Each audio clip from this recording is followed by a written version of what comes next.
Macron promises to unite France after becoming the first French president in 20 years to win re-election.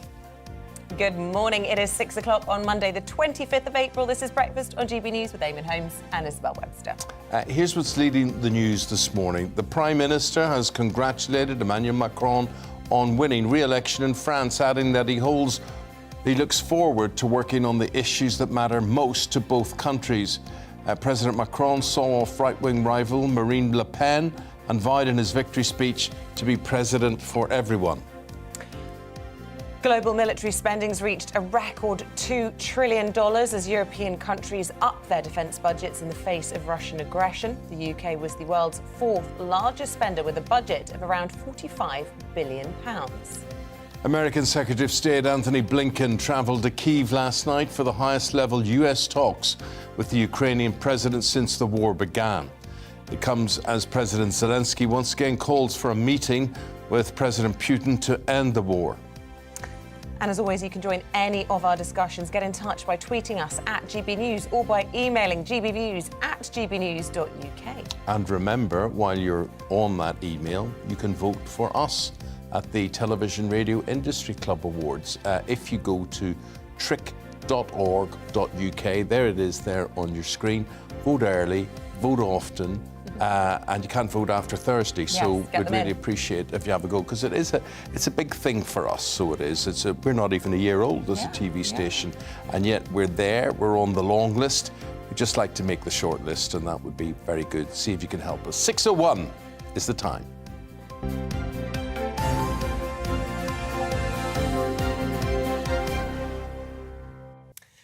Emmanuel Macron has become the first French president to secure a second term in office in 20 years as he fended off right-wing challenger Marine Le Pen in the French election last night. Well, let's now go live to Paris. Let's get more from our reporter Paul Hawkins on this. So there he is, first president in 20 years to get a second term.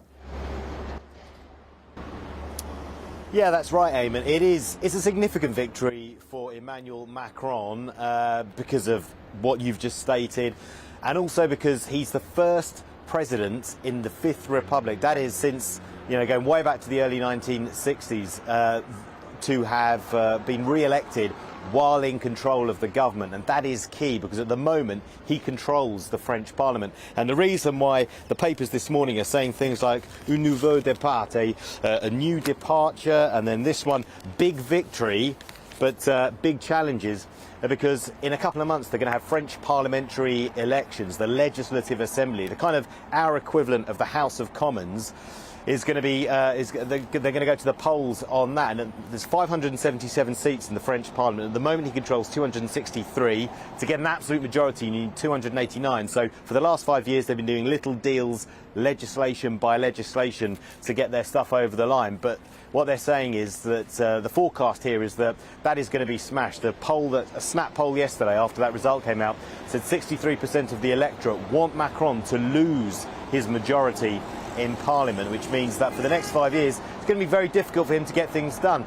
And he's probably going to have to nominate a Prime Minister who's the head of government to come from another party. So in France they call that situation cohabitation, which means that effectively he's going to have a Prime Minister from another party, and the President is going to have to keep doing deals and working out how to get things done, and he's not going to get everything done that he wants to. For example, raising the retirement age in France to 65, really controversial, alienated a lot of left-wing support. He's talking about maybe a halfway house, okay, we'll raise it to 64, something like that. But it's going to be very difficult for Emmanuel Macron for the next 5 years. Parliamentary elections are going to be difficult for Macron. They could be worse for Le Pen, couldn't they, despite her still getting around 40% of the vote yesterday? Yeah, that's right. That's absolutely right. Yeah, I mean, she came out last night and said that she's going to fight on in the Legislative Assembly.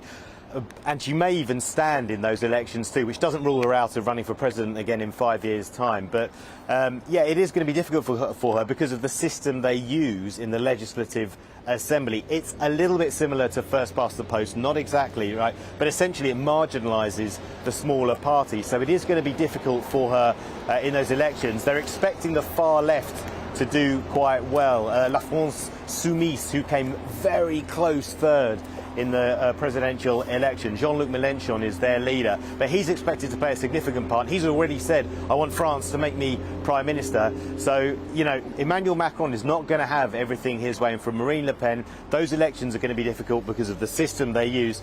But she is expected to do much better than she has done recently. France is definitely waking up to a very divided country this morning. And if you actually look at the front of the, this is the Libération, this is a left-wing newspaper. It says, thanks, yeah, because the French went out to mobilise in their democracy and mobilise against the extreme right. So a lot of people voting for Emmanuel Macron yesterday because he wasn't Marine Le Pen, not because he was Emmanuel Macron.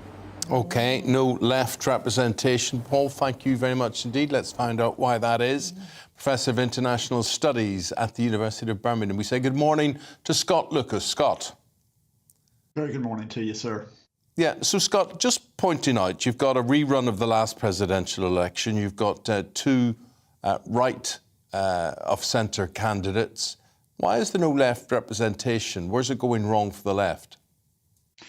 Well, some would argue it actually went quite better for the left, surprisingly. You might have heard Paul refer to Jean-Luc Mélenchon, who's the candidate of the very left-wing party, left of even the socialist. And he gathered 21% of the vote in the first round, just behind Le Pen.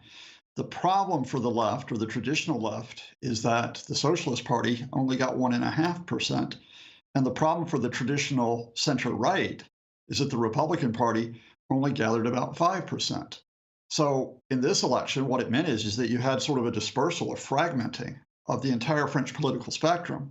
Now, Paul mentioned the parliamentary elections, and one of the key questions will be, can both the Socialist Party and the Republican Party on the center-right bring back their traditional grassroots voters to get some type of representation in Parliament? If they do, I think that'll be a bit of a stabilizing influence on French politics. If they don't, you've got Macron caught again between some very far right parties and between the left, some would say far left, of Mélenchon. Scott, what does it mean for us? Well, I think what it means for us is, for the international community, is a measure of stability. Now, I only say a measure of stability because Paul referred to the significant economic, social issues that have divided France. But if you can imagine what a Le Pen government would do, domestically, it would have furthered division in France. Whether you want to say right-wing, far-right, the fact is Le Pen really represents the idea of France for white people. And I've got to be honest there. We know about the anti-immigration policies. We know that the party was founded by a Holocaust denier. You can see where I'm going with this. Internationally, at the time of the Ukraine conflict, Le Pen's very close to Vladimir Putin. Some have even claimed, and I will stress claimed, that Le Pen has received money from interests close to the Kremlin to build her political rise. She certainly has benefited from propaganda and disinformation from the Russian state. So Le Pen coming in as leader would have shaken Europe, not just the EU, but Europe, including the UK, given that you really need as broad a front as possible while Russia is continuing to invade Ukraine and threaten Kyiv. Professor Lucas, we'll leave it there. Thanks very much for your take. Thank you. Take care now. OK, with the time at 6:08, let's bring you up to date on the latest headlines. And Boris Johnson's congratulated Emmanuel Macron after the French president beat the right-wing opponent Marine Le Pen, as we were just hearing, to win a second term in office. Mr Macron celebrated with his supporters at the Eiffel Tower in Paris after taking 58% of that vote. He is, as we were saying, the first French president to be re-elected in 20 years. Meanwhile, protesters took to the streets of Paris and Lyon as a reaction to President Macron's re-election, which will see him in power for another 5 years. The US Secretary of State Antony Blinken and the Defence Secretary Lloyd Austin have been to Kyiv to show their support for Ukraine. They flew to Poland on Saturday and overland to Ukraine on Sunday, where they met President Volodymyr Zelensky.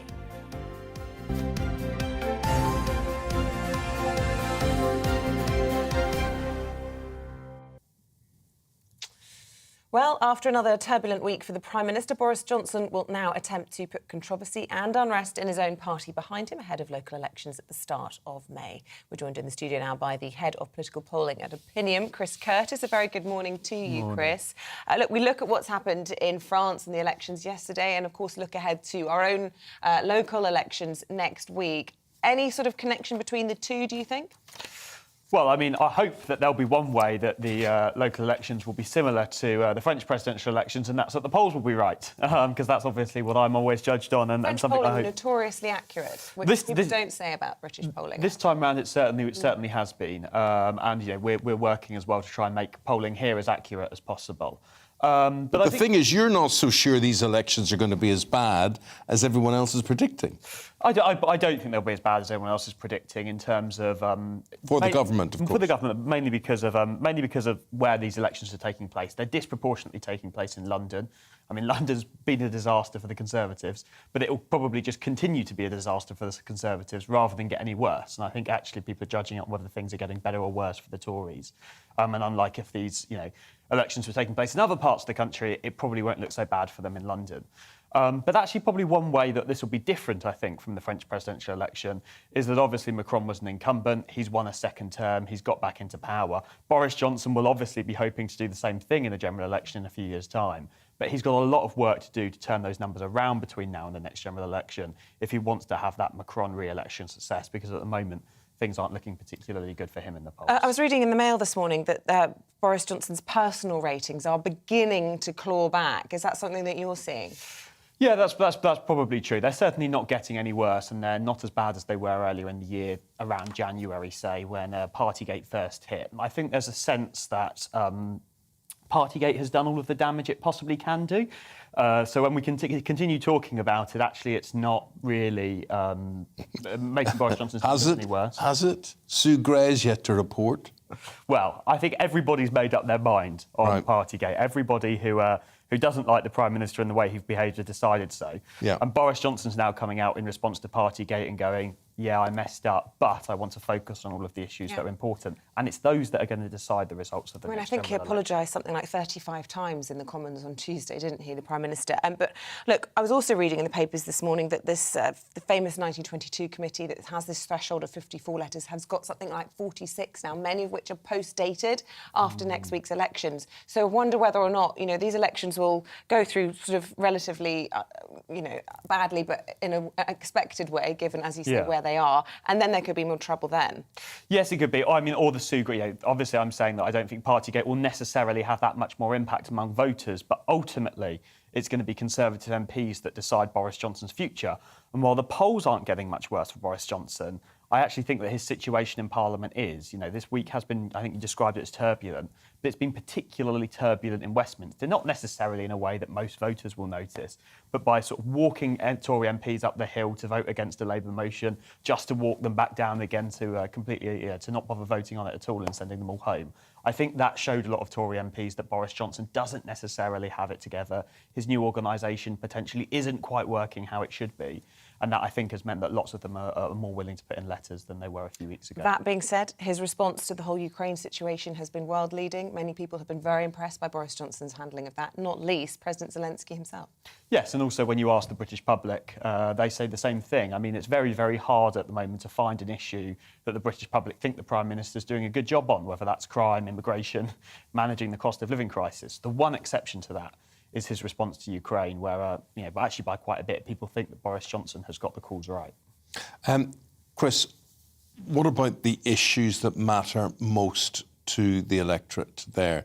You mentioned cost of living crisis there. How far up the scale is that? It's at the top of the scale, and it's at the top of the scale by quite some distance.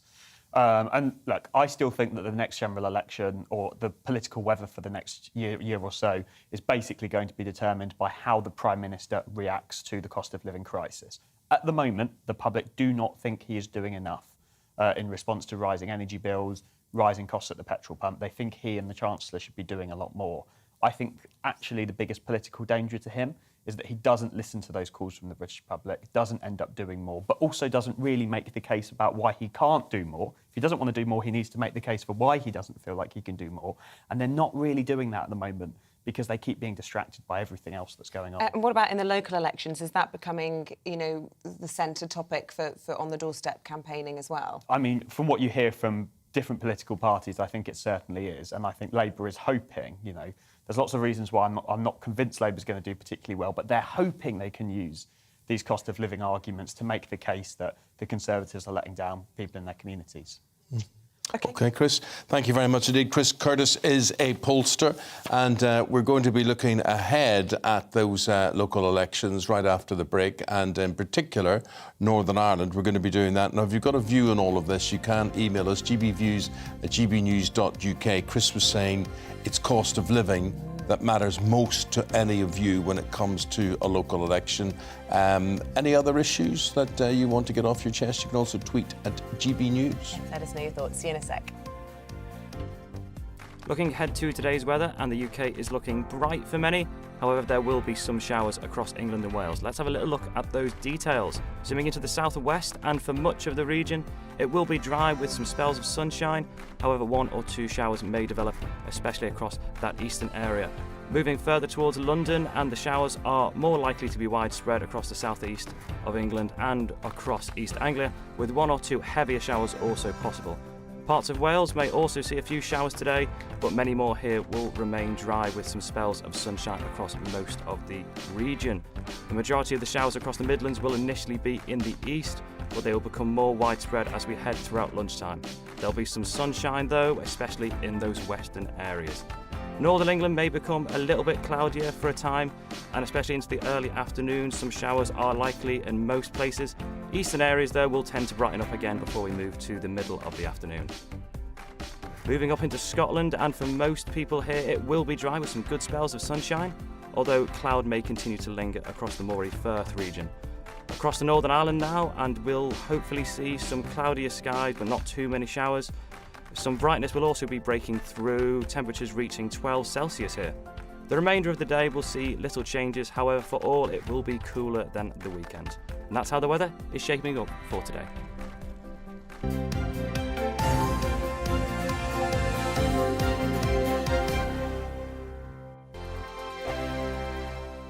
Hello, I'm Michelle Dewberry, and you can join me every weekday 6 till 7 on Jubes & Kerr. Me and my panel will get stuck right into the day's events, and I can tell you, in fact, I can warn you, expect some robust debate, some strong opinions and perspectives from both sides of the fence. It's about you at home as well. I love to read out all of your comments, or at least as many as I can. So join me, Michelle Dewberry, Monday to Friday, 6 till 7 on Jubes & Kerr. On radio, they call it the drive time slot, 4 p.m. until 6 p.m. as listeners head home. It's that part of the schedule when the dust of the day's events begin to clarify, and we try to make sense of it for you. Brazier is drive time for radio and TV. It's fast, it's punchy, it's opinionated, there's a Brazier angle and a little bit of levity. That's the question. That's 2 questions, actually. That's Brazier, Monday to Thursday, 4 till 6 on GB News. Hello, I'm Patrick Christie's. And I'm Mercy Moroki. Make sure that you join us Monday to Thursday, 10 a.m. until midday, right here on GB News for To The Point. We're not afraid to talk about the topics that matter to you, or the big topics that always matter. We cover absolutely everything, from the breaking political stories of the day to law and order, what's going on in the channel. We're not afraid to hold people to account. We always make sure we include your views on our show. Indeed, if you're thinking it, you can guarantee that we're saying it. So make sure you join the conversation with us, 10 a.m. until midday, Monday to Thursday, for To The Point on GB News. I'm Dan Wootton. Join me Monday to Thursday from 9 to 11 for the feistiest and most fun news debate on TV, where free speech reigns. I'll bring you a sharp take on the day's biggest stories, bombshell newsmaker interviews, and A-list guests. And I guarantee you, no spin, no bias, no censorship, and no reason to go to bed. That's Dan Wootton tonight, Monday to Thursdays from 9 on GB News.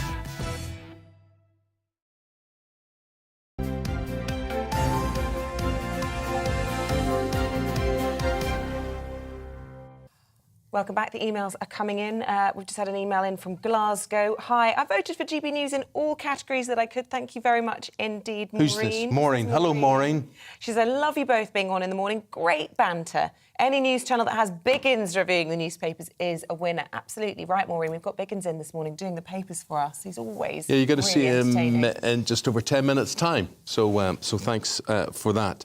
Maureen, I wonder if you, because I won't ask Isabel this because I can't imagine Isabel in bed at night snoring. However, how do you know you never snore? No one's ever complained. Women are worse snorers than men. making rackets as loud as vacuum cleaners. Now, I can only speak as regards the woman in my You're life. not going to be disloyal to Lady Holmes, are you? Unbelievable, really. I'm not. Well, I'm only speaking as a find. It's only the truth. And you, of course, are a perfectly silent sleeper. As far as I'm aware. Yeah. As far as I'm aware. I suspect not.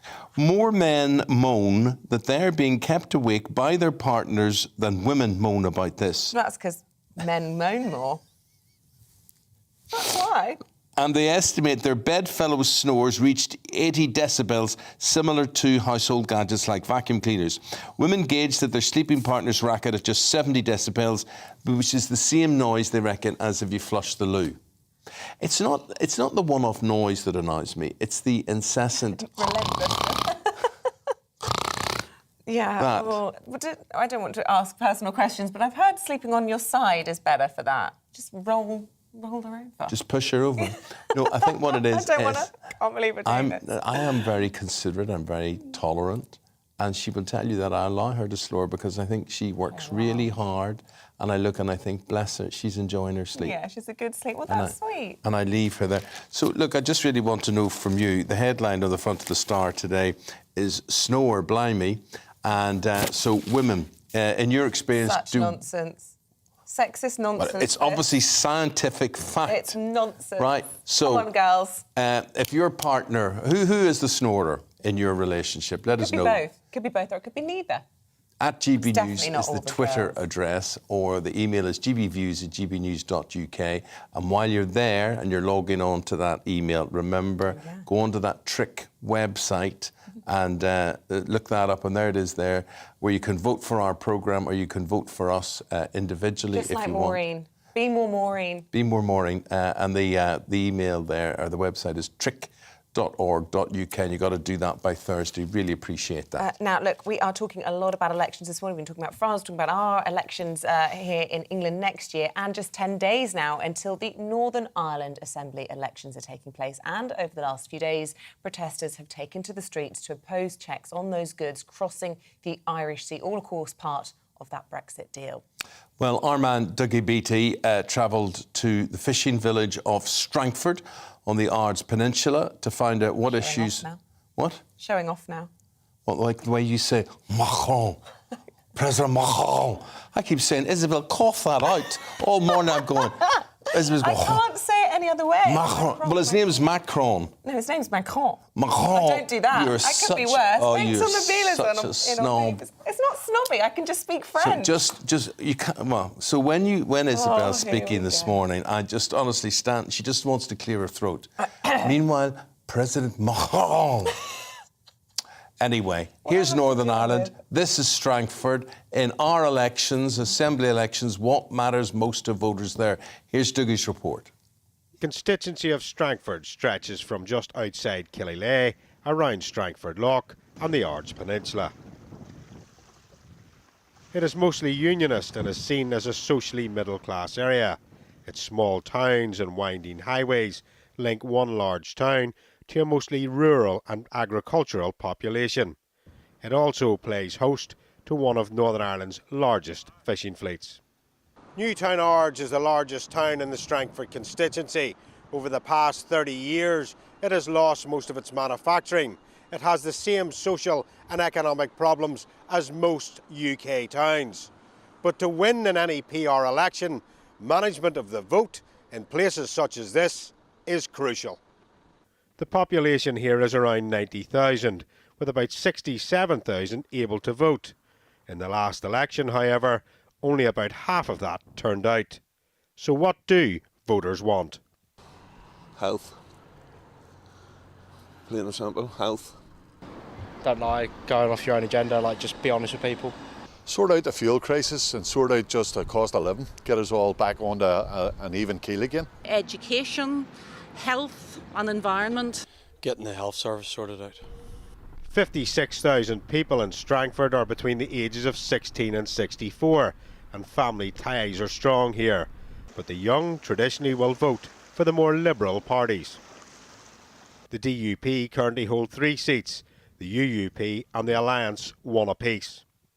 With the TUV running a candidate and the SDLP polling very well the last time out, this constituency will be one to watch. Dougie Beattie, GB News, Strangford. Well, that was really interesting, Dougie. Thank you very much indeed for that. Never mind that. I've got some breaking news. This just in from Mrs. Holmes. It is true, she's admitting she is a bit of a snorer. She says, yes, he is very tolerant. However, I didn't sleep very well last night as it sounded like a small hog had set up home in our bedroom. So there Was we that go. the dog? No, she's referring to you. You think she's referring to me? Yeah, 100%. Don't be rude about Maggie and Mrs. Holmes. Maybe she may like to provide you with a commentary how I don't disturb her in the morning when I make my way out, despite my disabilities. What else? You're a very good boy. Anybody else snoring out there? Anything? We have, yeah. Do you really think... Here we go.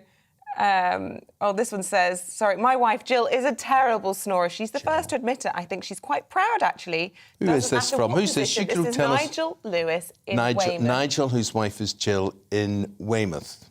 And Jill's He a says snorer. he's taken to going downstairs to get some sleep due to the noise. Terrible. I used to do that. Just get some earplugs.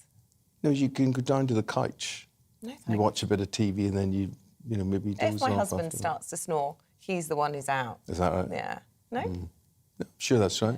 Do you go...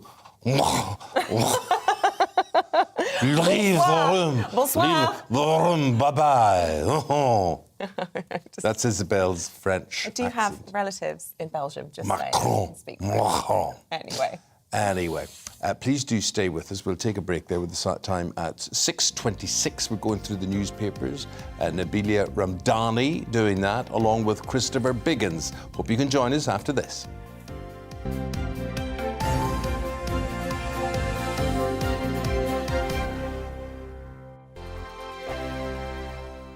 Hello, I'm Michelle Dewberry, and you can join me every weekday 6 till 7 on Jubes and Kerr. Me and my panel will get stuck right into the day's events, and I can tell you, in fact, I can warn you, expect some robust debates, some strong opinions and perspectives from both sides of the fence. It's about you at home as well. I love to read out all of your comments, or at least as many as I can. So join me, Michelle Dewberry, Monday to Friday, 6 till 7 on Jubes and Kerr. On radio, they call it the drive time slot, 4 p.m. until 6 p.m. as listeners head home. It's that part of the schedule when the dust of the day's events begin to clarify, and we try to make sense of it for you. Brazier is drive time for radio and TV. It's fast, it's punchy, it's opinionated, there's a Brazier angle and a little bit of levity. That's the question. That's two questions, actually. That's Brazier, Monday to Thursday, 4 till 6 on GB News. Hello, I'm Patrick Christie's. And I'm Mercy Moroki. Make sure that you join us Monday to Thursday, 10 a.m. until midday, right here on GB News for To The Point. We're not afraid to talk about the topics that matter to you or the big topics that always matter. We cover absolutely everything, from the breaking political stories of the day to law and order, what's going on in the channel. We're not afraid to hold people to account. We always make sure we include your views on our show. Indeed, if you're thinking it, you can guarantee that we're saying it. So make sure you join the conversation with us, 10 a.m. until midday, Monday to Thursday for To The Point on GB News. I'm Dan Wootton. Join me Monday to Thursday from 9 to 11 for the feistiest and most fun news debate on TV, where free speech reigns. I'll bring you a sharp take on the day's biggest stories, bombshell newsmaker interviews, and A-list guests. And I guarantee you, no spin, no bias, no censorship, and no reason to go to bed. That's Dan Wootton tonight, Monday to Thursdays from 9 on GB News.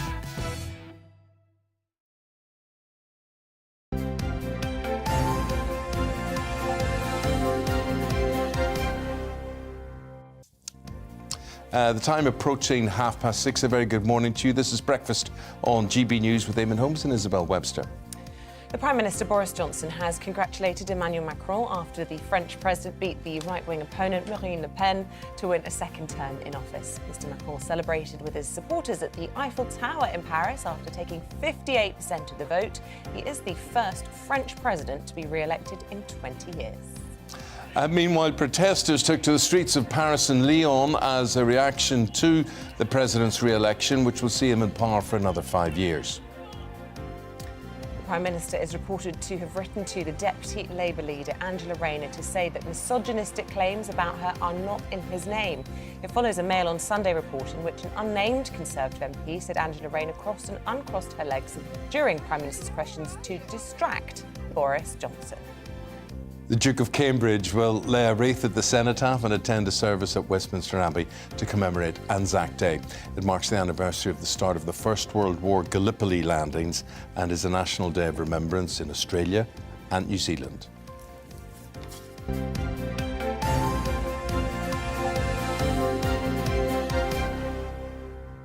Well, look, here come the newspapers, and we do that in the company of Nabila Ramdani, who's a journalist and broadcaster, and Mr. Christopher Biggins, who I would find hard to describe, but he has got... but no, he's a nice man. He's a nice man, and he has got opinions on lots of things. And look, guys, the two of you, we mentioned Angela Rayner there in The Guardian. Where do we begin on this story? This is front page of The Guardian. Nabila... She refutes this. You know, I sort of think, why are we even debating this? Because if it was true, there's footage from Prime Minister's questions, so we would all be able to run an action replay and everybody sees it or not. So it's obviously not true. Well, I mean, obviously she feels very strongly about this and she's hitting back, as the newspaper puts it, against sexism and misogyny. She's being accused of crossing and uncrossing her legs during Prime Minister's questions to allegedly distract the Prime Minister. So it's effectively, you know, put forward as some sort of feminist ploy to destabilise the Prime Minister. Now, I mean, ostensibly, in my opinion, this is a very nasty, sexist attack on a female politician, and it seems incredible, as you said, Eamonn, that this kind of discussions are still being held in 2022. However, I do think that it's very important to distinguish between the message and indeed the messenger. I think when I first heard the story, it seemed pretty obvious that some very unpleasant MPs were making these claims, and it's quite right that they were exposed. Now, whether they are going to be fully named remains to be seen, but I think newspapers are also perfectly entitled to protect their sources, and I do think that the anger should be directed at those who clearly made those remarks rather than the newspaper that reported them. Do you know, I know Angela Rayner, and the one thing I'll tell you about Angela Rayner is she's good fun. She's up for a laugh, she will crack jokes, and if anything she's ever said has been misrepresented, I mean, I just don't believe this has happened.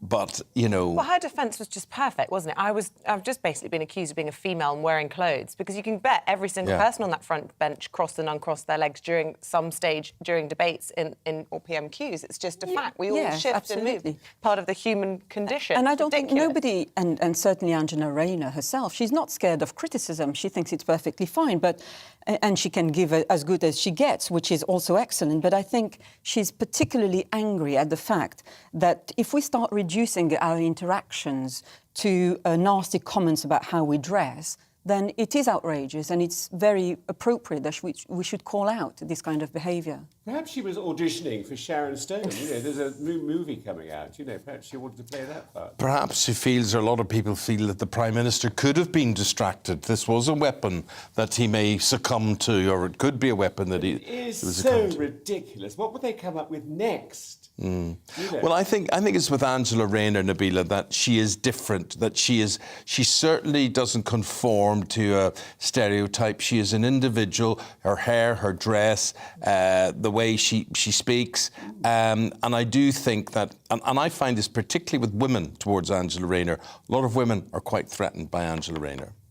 I mean, she's larger than life, and she does, you know, she does have a very strong personality and character. She's a character. You know, that needs to be commanded if you go into public life.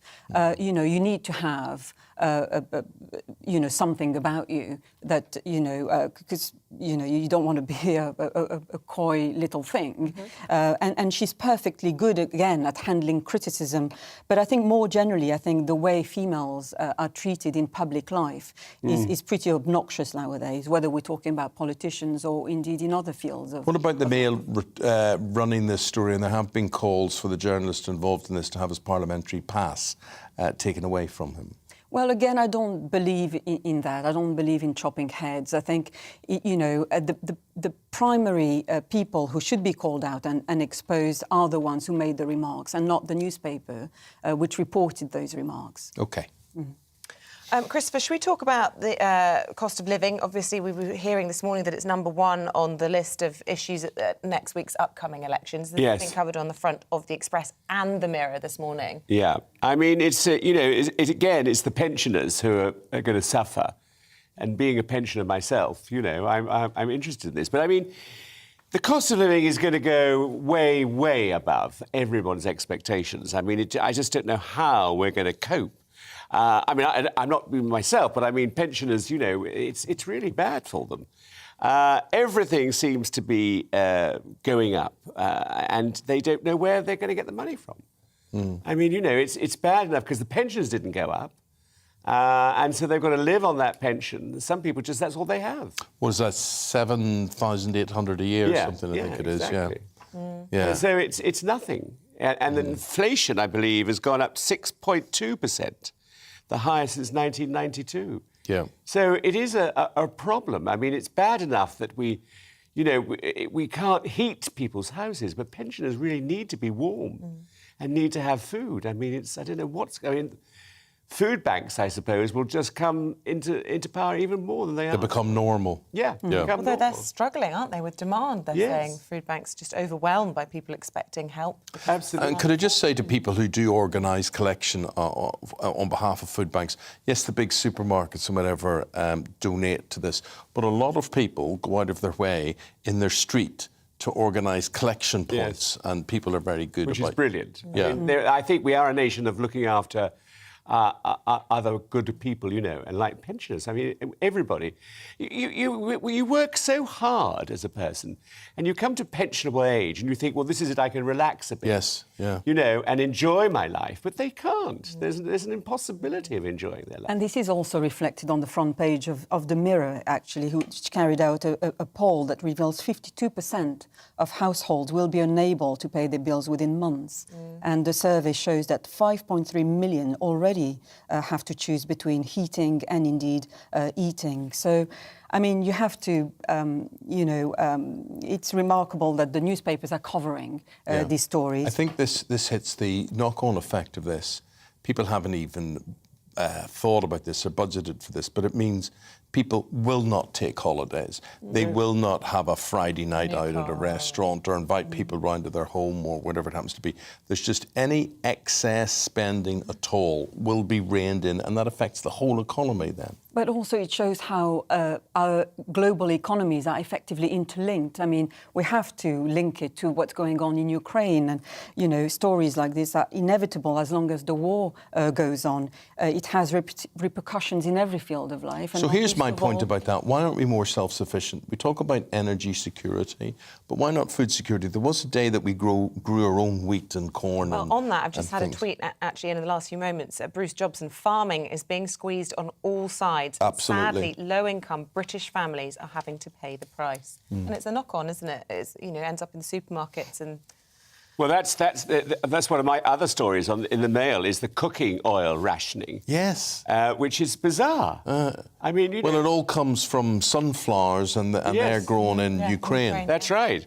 And that will spread to other products going up. I mean, and also I think farmers are finding difficulty in cultivating these, getting people to go and pick them, or produce them. It's a problem. I was in the country this weekend, and it was wonderful. Being down there, and it was a lovely day, and yet, lovely fields and animals and little sheep giving birth, and it was wonderful.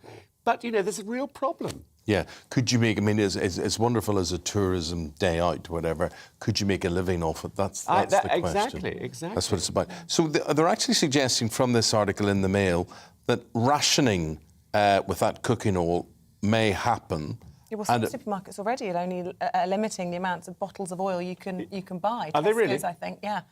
I might be wrong that it's Tesco's, but certainly some of the big chains are saying there's a limit on how much you can buy in one sitting. And I love this. Even McDonald's can't get tomatoes. Well, that'll be the end of the world then, won't it?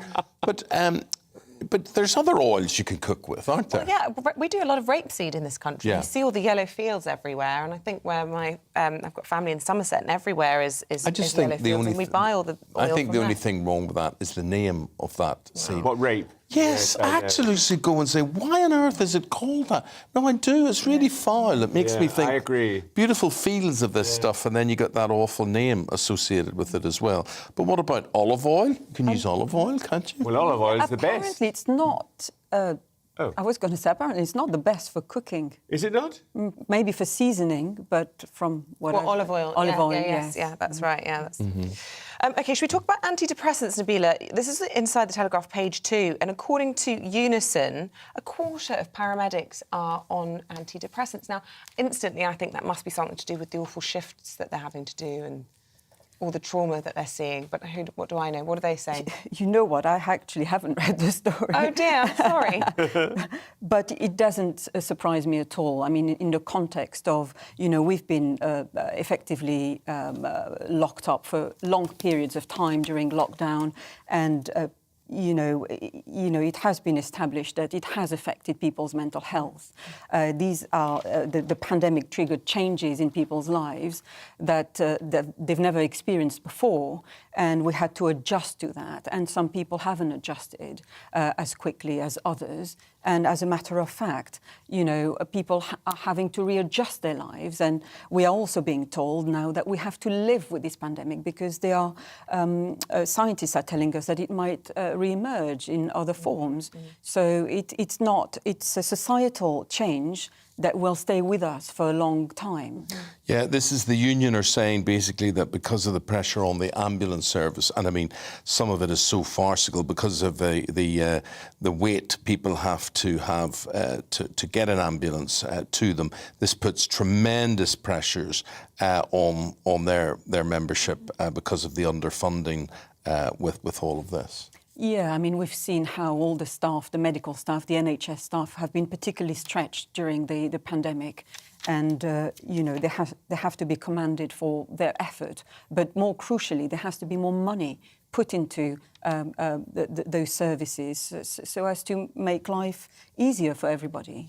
Look, we were talking earlier about stuff that you cannot get in your supermarkets. Here's something new that you will get in your supermarkets. Heinz is releasing limited edition bottles on which HP sauce now becomes HM sauce for the Jubilee, and Heinz Salad Queen as opposed to Heinz Salad Cream. Yeah. A heck of a claim, though. Is anyone suggesting that Her Majesty has a bit of HP sauce on her bacon sandwiches? Sure. I very much doubt that. Oh, come on. No, I very much doubt. Have you been to the palace recently? Not really, no.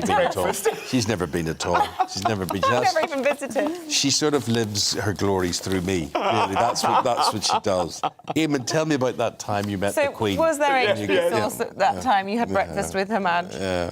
Well, that was at a garden party. Oh, slightly there's different. not really sauces out there. Maybe, yeah. Do you fancy going to one this summer? Yeah. I'll see. I'll put you on the list. Play my cards right. Put you on the list. Should we go to the French elections? I feel like we should make the most of Nabila's... Why? Who cares? Well, see, this is the whole point. She's obsessed with the French elections, right? And I just go, who cares? Well, answer me this, Nabila. Who cares? Is this important to us here in the UK? No. Eamonn I says no. think so. I think it's important not just for the UK, but also for the rest of Europe. I mean, that's why we've seen lots of congratulatory messages from different heads of state. Well, that's because they're glad they didn't get her, isn't it? Yes, I think so. But, I mean, as far as, it's very much to be welcomed that we have, that President Macron has been re-elected, because let's not underestimate what a nasty party the National Rally is. It's very much, its history is very much steeped in... But the French people didn't have a choice. They had a choice of right or far right. Well, there's nothing else. Final runoff. They had. It has to be said that even though Macron won convincingly, when he made his acceptance speech, he came across as very humble. There was no triumphalism there. I was there yesterday in Paris and at the weekend, and certainly the atmosphere felt very flat. You were there. Was that social or pleasure? Was that social or work? Both. Both. Very good. There was no real sense of jubilation. Let's put it that way. Macron was not punching the air. He knows so he's got to that win a lot of people over. I think he won because of that picture last week of him with his hairy shirt chest. undone on the sofa. Do you know what I mean? It did it for you, did it, That Vickers? hairy chest. I have to say, I wasn't sure about that myself. You met him, though. You were telling me earlier, and you can't remember him having a hairy chest. I interviewed him many times, and I was convinced he was the type of clean-cut boy next door, and it turns out that he has a. He has a rug under there. I personally thought he was a wing. It's like a bear. It's like Sean Connery, so he was. But I think, like all modern politicians, he understands that image plays an important part. But Nabila, let's not underestimate what an achievement this is for this guy, because he's so young. He's still in his 40s? He's 44 now, Yes. and by the time he finishes his second mandate, he won't even be 50. And of course, presidents are only allowed 2 terms in France. So before, at age 49, he'll be done with his presidential career, effectively. But it is a great achievement. And ironically, he had warned that a Le Pen presidency would bring civil war in France. But it has to be said that there is little doubt that his own France is now racked with very deep-seated divisions, and he will have to address that. And, when you wake up this morning and you realise, we were all talking about the French presidential elections, and you think, what has France done for us? What has France done for us? And there are Les 2 Miserables. words. Very good. Les Miserables. For you? Oh, I mean, I don't know where to start. Rosé. Rosé. Okay. What has France done for us? The Entente Cordiale, of There you course. go, yes. 2 words. Eric Cantona. Oh. Da da da da da da Cantona. Oh, it just makes me. Can I pick up on some of the comments? We've had lots of helpful emails. This one about olive oil. Olive oil is best used at low temperatures. Don't use olive oil for frying. It has a low heating point and will flame up if you get it too hot. Can I ask you something? Dave.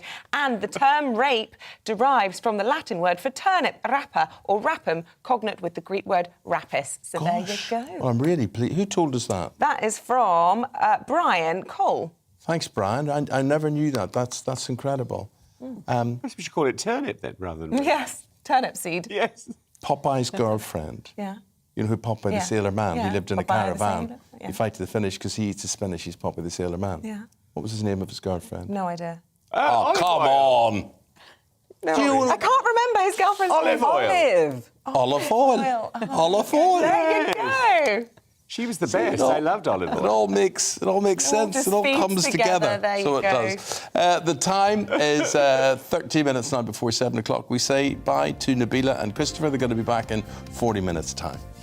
Now, the headlines this hour, and Boris Johnson has congratulated Emmanuel Macron after the French president beat the right-wing opponent Marine Le Pen to win a second term in office. Mr Macron celebrated with his supporters at the Eiffel Tower in Paris after taking 58% of the vote. He is the first French president to be re-elected in 20 years.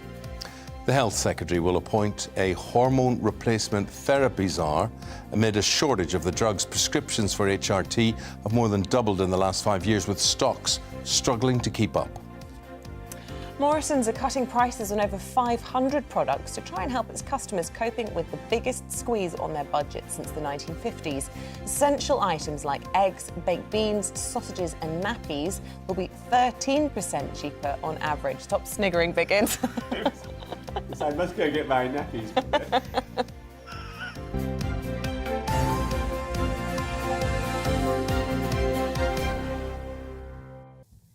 Britain was the world's 4th largest military spender last year, with a defence budget of around £45 billion. That's according to a new report. It comes in a year that saw increased volatility and instability across the globe, pushing worldwide military spending to more than $2 trillion for the first time. Well, our security editor Mark White has a breakdown of those figures. As many countries readjust to an increasingly uncertain and volatile global landscape, world military spending has reached an all-time high, passing $2.1 trillion for the first time, the 7th consecutive year that military spending has increased. Once again, the United States is by far the world's biggest military spender, with a budget of $801 billion last year, down slightly on the previous year. But overall, the US military spending on research and development has risen by 24% over the past decade, indicating an increasing determination to focus on next-generation technologies. Washington sees Beijing as the fastest growing military threat. Understandably, China is the second largest military spender, with a budget now topping $293 billion, up another 4.7%. It is China's 27th consecutive year of military growth, and it's had other Indo-Pacific countries like Japan and Australia scrambling to increase their military budgets. Just behind India, the United Kingdom is the world's 4th largest military spender, with a budget last year of around £45 billion. With a standing army decreasing to a figure near 70,000 and concerns over a lack of big-ticket items like ships, tanks and aircraft, there is still some way to go before the UK Ministry of Defence is seen as getting value for money on its procurement of weapons systems. The UK has always been a top global spender. Might not be at the same level as China or the US, but it's always been, top 5, top 10 most recently. And I mean, again, it has a vast and very well-equipped military that it needs to maintain. The country itself is also investing a vast amount of financial resources into, Air Force and the Royal Navy as a way of kind of building up its military. Russia has again made it into the top 5 military spenders with a budget last year of $65 billion. Unsurprisingly, expenditure increased by almost 3%, boosted by additional oil and gas sales as Moscow built up its forces along the Ukrainian border. And with increasing instability across the globe, military analysts predict this year's defence spending will again hit record levels. Thank you, Mark. On President Macron this morning. Did I get that right? Did I get it right? Could a bit more phlegmy next time. President Macron. Karen says, not really happy that Macron got back in power. I remember him kicking his dummy out over fishing and threatening to cut power to the Jersey Isles. Very true. If they didn't give more licences to the huge boats taking fish, what's going to change about him? Good question.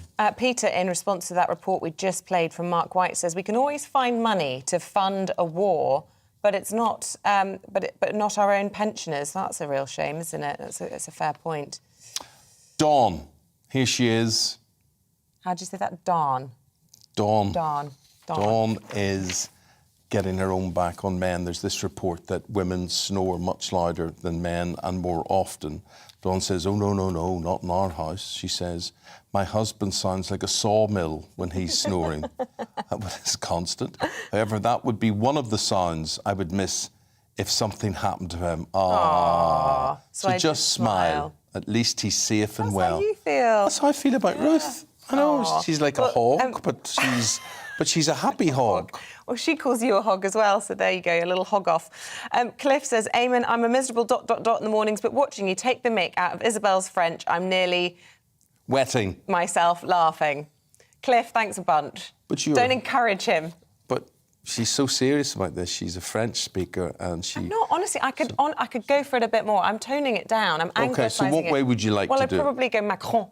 If I was speaking to a French person, there's less of a ne on the end, Macron. Did you ever watch Hello, Hello? Yes. That's the way they spoke on Hello, Hello. I would listen very carefully. Listen very carefully. I will tell you this only once. Could be a whole I could do that in my retirement. Anyway, let's see what they do on their doorsteps today. We're in Cowbridge. Our Wales reporter, Lily Hewitson, is there. Although Cowbridge is not... It's in Wales, yeah. Is it in Wales? It's not in Wales. It is in Wales, yeah. That's why Lily's there. I'm not sure it is. Did they not used to build cars in Cowbridge, Lily? Yes, good morning, Eamonn and Isabel. I'm in the beautiful market town of Cowbridge, which is in the Vale of Glamorgan, which is in fact in South Wales. Now, I'm here to talk to local independent traders on the high street about the big stories of the day and the stories which matter to them. Now, I'd usually start my day with something like a coffee, but this Monday morning I'm going with something a little bit stronger. I'm here at the Wine Merchant and I'm hoping that they're in, as I've been told that the Wine Merchant is somebody who's really seen people's spending habits change over the last 2 years. They've really been able to gauge what people are spending their money on. So let's see if they're in. Oh, they are. Good morning. Good morning, Richard. Thank you for joining us on GB News, live on telly and on radio. Would you mind popping outside and have a quick chat? I think we should enjoy some of the South Wales sunshine this morning and just get a little bit of fresh air. So come and have a stand over here. We've got a couple of things to talk about. Now, I've heard you've really been able to gauge how people's spending habits have changed over the last 2 years, particularly selling wine. Can you just explain that to me a little bit? Well, 2 years ago, it all kicked off for us. Lockdown was super busy. We had that kind of perfect storm of the pubs being closed, beautiful weather. We were busier than we've ever been, and it was just a fantastic time. And during that period, we've managed to keep hold of many of our very good customers. And since then, it's just kind of calmed down a little bit. So the cost of living crisis is something that has really affected your business, I think, slightly, because people, I guess, have been looking at their finances, seeing what, really is a necessity. Are you a little bit worried about how the cost of living crisis is affecting your business in particular on the high street? Yeah, I'm not particularly worried about it too much. I think since the end of February, things have slowed down a little bit, and I think that a lot of that is to do with the cost of living crisis. People's fuel bills are going up, and that's probably the most important thing. So at the end of the day, what's left, we are a little bit discretionary, so I'm not overly concerned, but it's just a very, very minor way. And the cost of living crisis to you personally, you don't reckon actually that it's that big of a deal, do you? When it comes to the price of our fuel and food going up, you're not too bothered from what you've told me? I'm not overly bothered about it. I mean, petrol's gone up a little bit, but it always goes up and down. It's a big thing if you're a commuter, but actually here in Cowbridge, it's not such a big deal, if I'm honest. And for me personally, fuel bills have gone up a little bit, but we'll just have to try and save other ways. And how is the high street here doing in particularly? Because I know that it was, an award-winning high street at one point in 2017, but how are businesses doing? I think we've seen footfall go down a little bit. I think Saturday, even though it was a really sunny day, it actually looked quite quiet in the town in certain points. And I speak to a lot of the other traders, and they're feeling the pinch as well a little bit, yes. Well, lovely stuff. Thank you so much for joining us on the breakfast programme this morning, Richard. Next up, I'm going to head to a travel agent. Hopefully I can get you some decent deals on your summer holidays. If you've got anything in mind, do let me know. But for now, back to you. There's an offer and a half. Thanks, Lily. We'll think about that. Nice blazer. Yeah, looking good. We were Very nice admiring blazer, that combo. yeah. I love the white jeans and a blazer. Gorgeous. Slacks. Oh, no, I'd just say white. It's not slacks. But you wear slacks, though. Do I? It's like elastic waists, No. they pulled up. Is it not? I'm like game today for all the mockery. What's the difference between slacks and trousers? I've never worn slacks in my life, but I do sometimes wear a tracky bum. But anyway, we're told we've got to go. We're going to take a quick break. We'll be back after your forecast, and see you in a moment.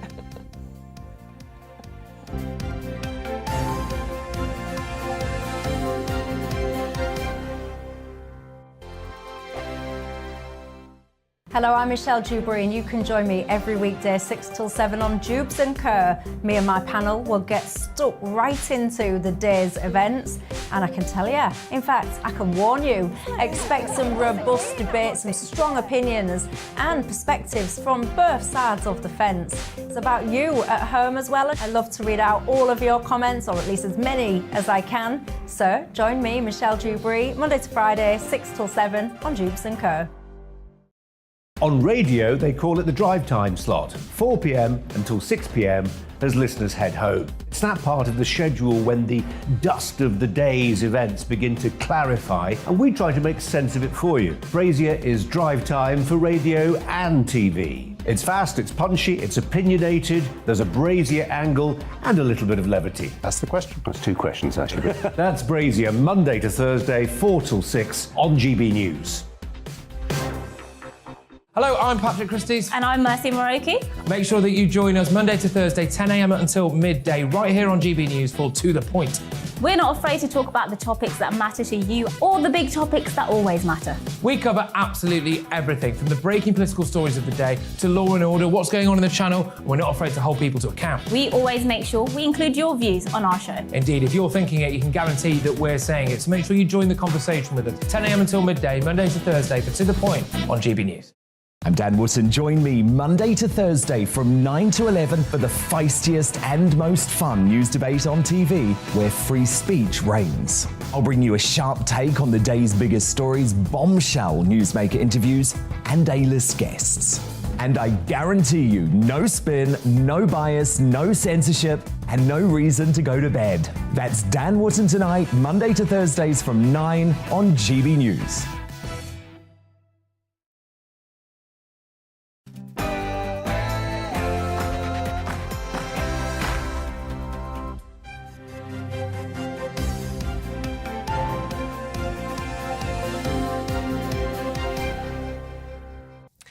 Macron promises to unite France after becoming the first French president in 20 years to win re-election. A very good morning to you, wherever you're watching or listening. It's 7 o'clock on this Monday, the 25th of April. You're tuned in to Breakfast on GB News with Eamonn, Holmes and Isabel Webster, leading the news this morning. The Prime Minister has congratulated Emmanuel Macron on winning re-election in France, adding that he looks forward to working on the issues that matter most to both countries. Macron saw off right-wing rival Marine Le Pen and vowed in his victory speech to be president for everyone. Global military spending has reached a record $2 trillion as European countries up their defence budgets in the face of Russian aggression. The UK was the world's fourth largest spender, with a budget of around £45 billion. US Secretary of State Antony Blinken has travelled to Kyiv for the highest-level US talks with the Ukrainian president since the war began. It comes as Zelensky once again calls for a meeting with President Putin to end the war. And you can join any of our discussions. You can tweet us at GB News. You can email us, gbviews@gbnews.uk. Or... yeah, you can vote for us at this week's Trick Awards. Go to trick.org.uk to show your support. You've only got until Thursday, so get in there. So it'd be lovely if you did vote for us. We would love the recognition for all the team, not for us. We don't want it for us. Yeah. I want it for the whole team, for our director, Adam, for my producer, what's Charlie? Is that Charlie? Yeah, Charlie. Charlie, the producer. And Lucy, our executive producer on this, and everybody, Zach on the team, all of them. It's not us that wants this, it's for them. And they've got families to feed, and they've got jobs and reputations to keep. So if you could do that, that would be brilliant. And if you don't, I know people who I can send round to your house. So we could do all that. Run the sting.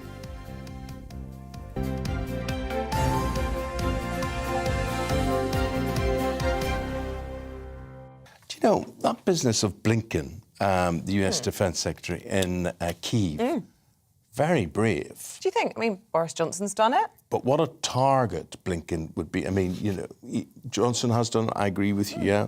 But what a target. Yeah, but a bit of a cop-out. Could have been President Biden, but they obviously decided he couldn't handle it. Yeah. But they have to travel from Poland via road through Ukraine.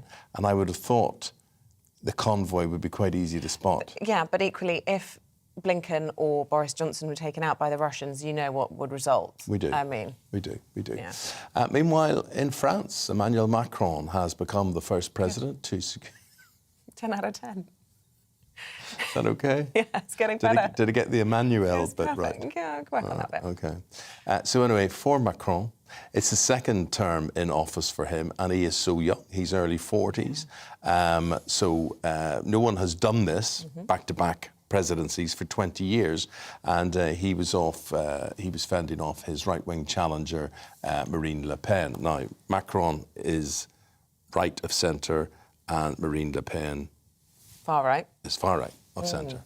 So let's get some analysis on all of this. From Paris, our reporter is there for us this morning. He's moved to the Champs-Élysées. He had the Tour Eiffel behind him before. And look, Paul, just give us a sense of how significant this is, not only for Macron, but for France, and indeed for us in the UK. How does it affect us? Yeah, morning, Isabel. Yeah, it's a big moment for France because for the next 5 years, with parliamentary elections on the way, which we're expecting Macron to lose his majority there. So Macron is going to have to scale back what he wants to do, and he's going to have to effectively go into a kind of coalition with a prime minister who in France is the head of government who comes from another party. But that's 2 months away. In the meantime, Macron, he's got another 5 years as president. He controls the French parliament. So very significant for him, and he's also the first French president in the Fifth Republic, this republic, to be re-elected while he's in control of the government. So it is a historic victory of sorts for Emmanuel Macron, but the victory over Marine Le Pen is less than it was 5 years ago. And for her, yeah, okay, she lost. She was expected to lose, but 43% of the electorate voted for her. Compare that to how her father did when he was leading the what was then called the National Front in 2002. He polled 18% there. So more people over the past, 20 years or so have been voting for the far right, as some call it, for the extreme right. So it's significant for her. It's the culmination of a process of what the French call de-diabolisation, which means the de-demonization of Marine Le Pen. She's scaled back her policies, no longer talking about leaving the European Union or leaving the euro. She talks about reforming from within the European Union. She doesn't talk about an end to immigration. She talks about a referendum on immigration. The National Front is now called the National Rally. And when you look at her image, look at her social media feed, lots of talk about her being a woman, about being a cat owner, lots of pictures of cats. And frankly, a lot of French people have thought, OK, well, we'll try and give her a go then. So we were at Le Pen's headquarters last night as the result came in. Lots of boos, which then moved on to applause, some disappointed supporters, but they're vowing to fight on in the French parliamentary elections. Here's what they told us. It's historic. We never did a score like that. So it's very promising for the future, for the next presidential election. Yes, it's 5 years later, but we are patient. It was an amazing nightmare because when I heard all the newspaper, all the media, all the supporting people of Macron, if Marine Le Pen will be elected tonight, it will be the end of the world. You know, I wish things were reversed, and I'm very, very disappointed, of course. But, you know, I kind of expected it because I believe the polls. I feel sad, obviously, because we lose, of course, but at the same time, I keep hope because our score, is pretty great for us, so it's not too bad. So in terms of what's next for Marine Le Pen, she's only 53 years old. She said she will continue. She will probably stand in the French parliamentary elections in a couple of months' time. She can still run for the presidency in 5 years' time. That would be her fourth shot at it. In France, they have a two-term limit, so no Emmanuel Macron in 5 years' time. So it'll be interesting to see who she'll be up against, what the field of candidates are, and also how the far left fare, because Jean-Luc Mélenchon, who's effectively France's equivalent of Jeremy Corbyn, he came a very, very close third in the first round of the presidential election. He will feature prominently in those French parliamentary elections, and so, you know, the field could look very different in 5 years' time. Hey, thank you for that, Paul, because the field has been different for the last two presidential elections. In studio now, Joël Rouland, who is a researcher at UK in a Changing Europe. And Paul was talking there, Joël, about the de-demonisation of Marine Le Pen. How well is that going? Well, clearly she did a more effective job selling herself as kind of a more moderate candidate this time around. As he was referring to, she did a much better job of, using soft images, her with cats, or kind of, mixing with masses of people in the general public. But when it comes down to it, it wasn't a good enough job to convince French voters they were ready for a far-right president. If you look at polling out this morning, 6 in 10 voters still think that her party, despite changing its name, is a racist party, a nationalist party and a threat to democracy. So, yes, she was able to butter up some new voters, if you like, but it wasn't enough to get the country as a whole on her side. Yeah, but that being said, 13 million votes cast in her favour and her support at an all-time high in France, and that will present a challenge for President Macron to try and unite the country behind him and also going ahead to these all-important parliamentary elections. Yeah, the parliamentary elections are going to be absolutely crucial, I think, and we're kind of in uncharted territory for France, which is that you have a president who is not expected to get a majority necessarily of MPs in the parliamentary votes which follow in 2 months' time, and that will make it much harder for him to govern. So he's now got a couple of months to try and rally more support for his party to say, you know, you voted for me again, you need to give me backing. Otherwise, he's going to be looking to make sort of coalition agreements within that parliament, which is something, we don't often see in French politics, and several parties will hope that they can be the kingmaker. It could be the left wing, it could be Marine Le Pen's party, although there's no real likelihood of her working with Macron. It could be forces from the more moderate conservative side of France. So there's a lot that's still to play for in terms of where. Yeah, where do those people get their influence from, those people who are more moderate and those people who are left of centre? It appears, looking at the presidential election, they may not have a voice. Certainly the two main traditional parties of France, so Labour and the Conservatives, if you like, they have been utterly hollowed out, and so they're going to be looking for new political homes when it comes to the next general presidential election in 2027. And the really interesting one to watch is what's going to happen on the right in French politics, because you have Le Pen's movement, which is, focused quite a lot on a lot of working class voters and cost of living issues, and then you've got the traditional right, which is crumbling, and they may seek to sort of reform and coalesce in a more broad brush party, a little more like what we see with the Conservatives in the United Kingdom. Boris Johnson's attempt to unite, the Red Wall and traditional southern Tories. That's maybe something that we're looking at in France in 5 years' time. You're obviously representing UK in a changing Europe. Where does this leave us in the UK? How will things be different between Paris and London as of this morning? I mean, I was hearing speculation at the end of last week that if Macron won a second term, that we might see, for example, softening of his approach on the Channel crossings, and that he'd been quite hard-line to our disadvantage because he was trying to appeal to his right wing of the country. So can we expect to see some softening there to our benefit? To some extent, I think there will be a change in the relationship, but we shouldn't overstate how much is going to move.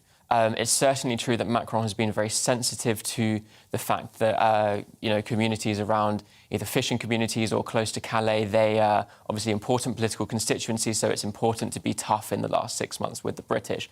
But at the same time, it's not going to be a top priority for him. I don't think he's going to say, right now we can get on and, build lots of good new relationships with the Brits. I think there are many more important priorities for him, so I wouldn't expect too much movement. Hey, thanks for the insight, Joel Rayland there, who's a researcher, UK in a changing Europe. Thank you very much indeed. Thanks very much. Interesting listening to you. Thank you. OK, with the time at 7:12, let's bring you up to date. Boris Johnson has congratulated Emmanuel Macron after the French president beat his right-wing opponent Marine Le Pen to win a second term in office. Mr Macron celebrated with his supporters at the Eiffel Tower in Paris after taking 58% of the vote. He is the first French president to be re-elected in 20 years. Meanwhile, protesters took to the streets of Paris and Lyon as a reaction to the president's re-election, which will see him in power for another 5 years, and he won't even be 50 yet. The US Secretary of State Antony Blinken and the Defense Secretary Lloyd Austin have been to Kyiv to show their support for Ukraine. They met President Volodymyr Zelensky late yesterday and have pledged more than $700 million in additional aid and advanced weapons. The Shadow Chancellor says a Labour government will abolish non-dom statuses to make Britain's tax system fairer. Rachel Reeves says it will stop those who've made a long-term home in Britain from being able to avoid paying UK tax on overseas income for up to 15 years.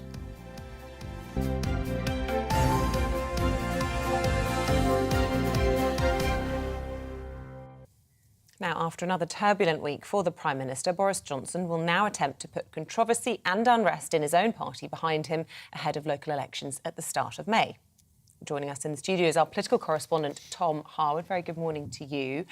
So give us a sense then of what's in Boris Johnson's agenda for this week and what sort of week he's looking to have. Well, he's trying to get the agenda back to normal. Of course, this is what we saw last week as well. It's been a bit of an uphill struggle for this government when they've been trying to talk about the big issues elsewhere in the world and domestically. Of course, the Prime Minister's trip last week to India was rather overshadowed by an enormous parliamentary bust-up, where at first the Conservative whips tried to oppose a Labour motion, in the end ended up pulling their amendment, giving Conservative MPs a free vote. It was the most almighty mess while the Prime Minister was away. So potentially that trip seeming rather undermined. The Prime Minister sticking in Westminster this week. Maybe his idea is that talking to MPs more, having more face-to-face time with his MPs might be a better way to move forward. However, all of these claims about Partygate do still rumble on. It doesn't seem like there'll be a particular crunch point this week, because last week we heard that the Metropolitan Police,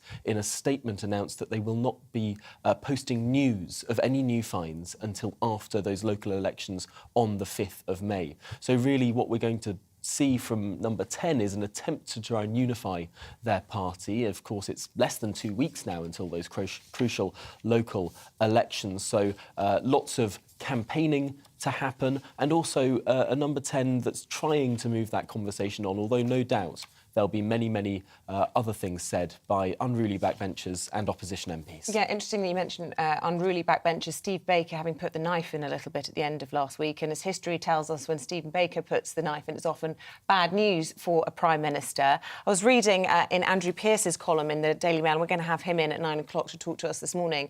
He thinks that there's been something like 46 letters now submitted to the 1922 committee, which of course is the committee that can trigger a vote of no confidence if it gets 54 letters, significantly higher than a lot of people had been suggesting, but many of them backdated, so that if we do, if the Conservative Party next week in the local elections do badly, that will not be good for the Prime Minister. What are you hearing about that? I've heard something very, very similar, which is there's no point in putting these letters forward before a sort of crunch point, because the 5th of May is not only going to be a crunch point when it comes to those local elections in which the Conservatives are expected to do incredibly badly, but also that could be a date where suddenly a new tranche of fines are unveiled. Noticing the Met Police's statement last week, it wasn't saying that they will not give out any more fines. It was saying they will not announce the giving out of any more fines. So it could be the case that fixed penalty notices are being issued this week and early next week, and we only hear about them the day after the local elections.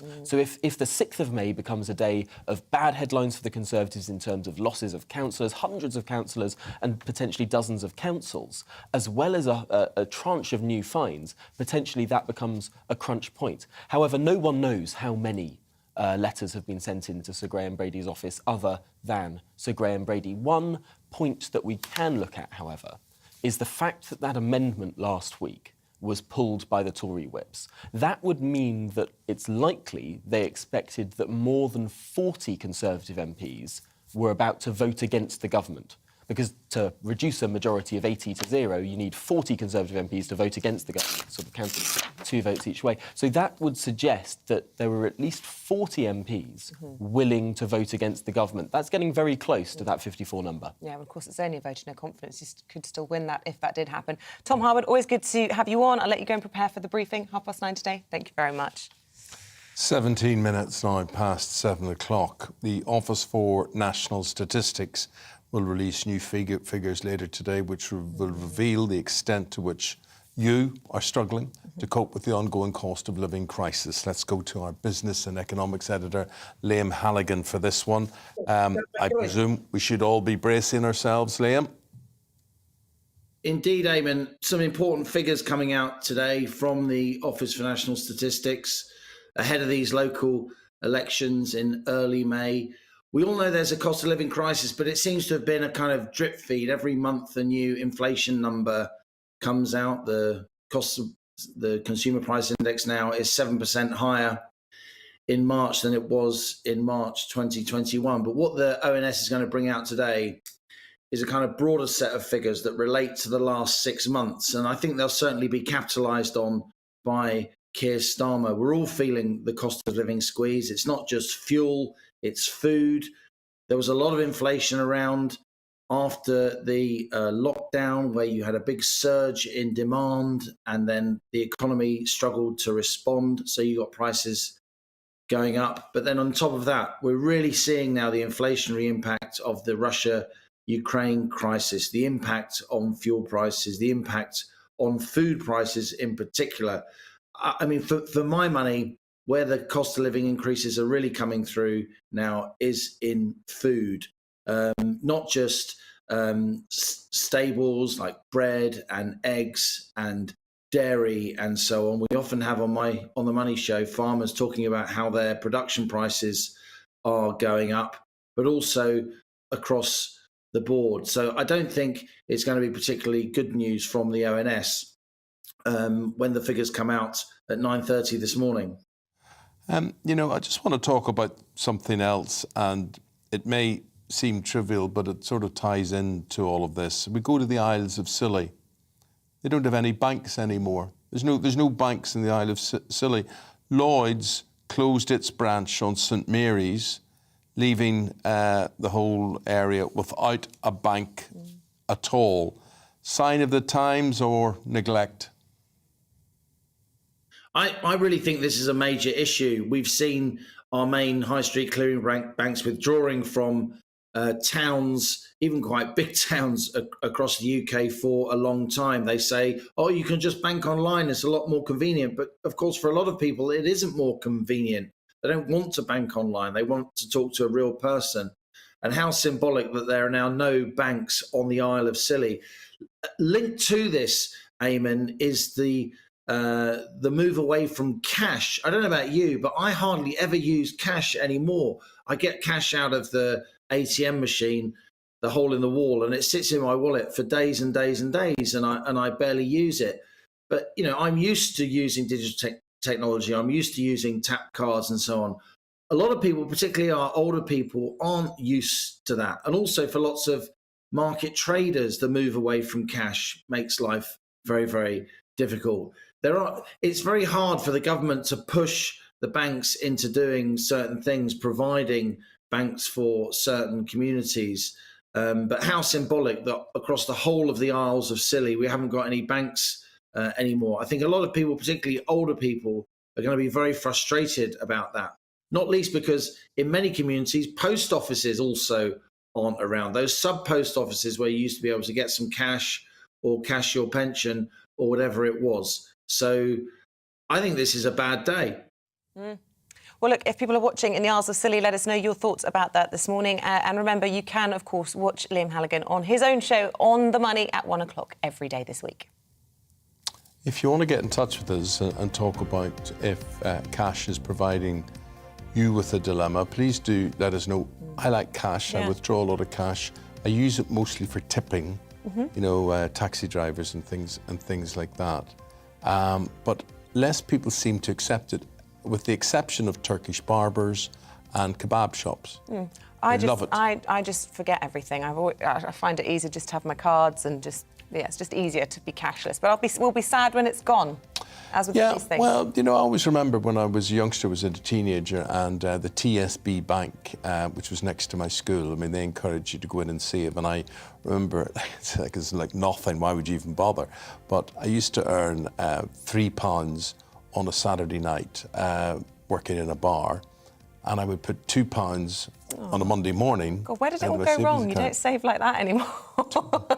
It's sort of, I'd look at that and I'd think, what's the point? What's that ever going to do for you in life? You need to save 2/3 of what you earn, is the message from that. Yeah, maybe that is the message.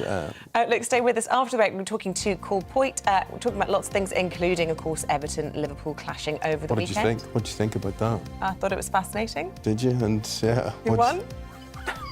Paul will tell us after the weather update.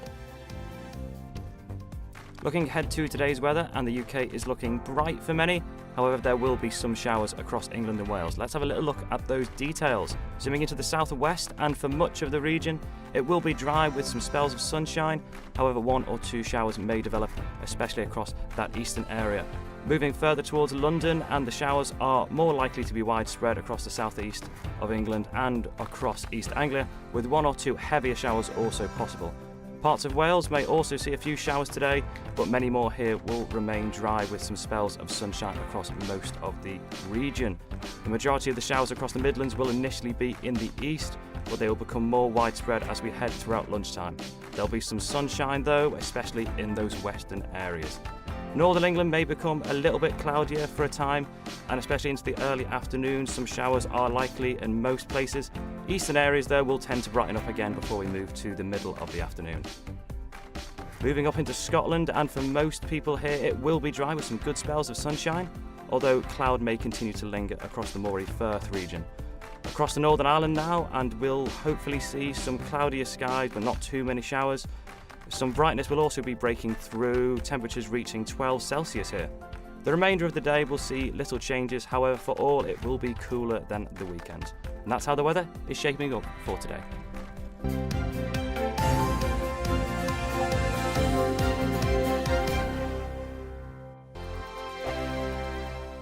Hello, I'm Michelle Dewberry, and you can join me every weekday 6 till 7 on Jubes and Kerr. Me and my panel will get stuck right into the day's events, and I can tell you, in fact, I can warn you, expect some robust debate, some strong opinions and perspectives from both sides of the fence. It's about you at home as well. I love to read out all of your comments, or at least as many as I can. So join me, Michelle Dewberry, Monday to Friday, 6 till 7 on Jubes and Kerr.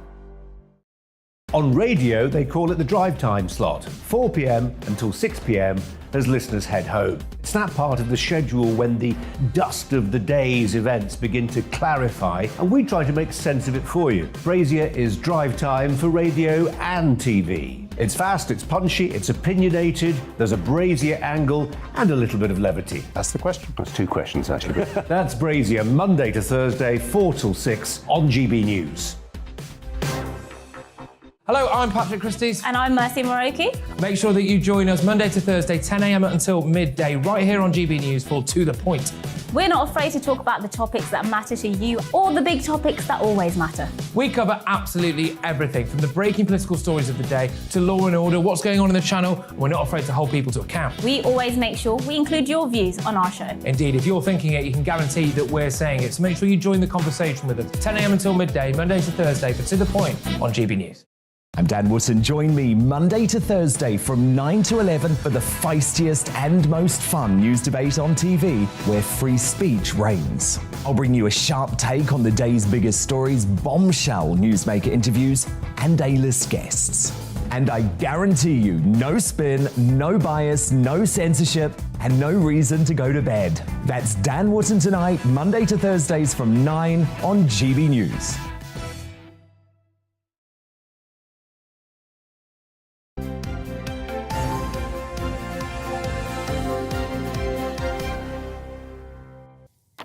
Welcome back. Still to come on this morning's programme. It's MS Awareness Week this week. It affects, unbelievably, 130,000 people in the UK.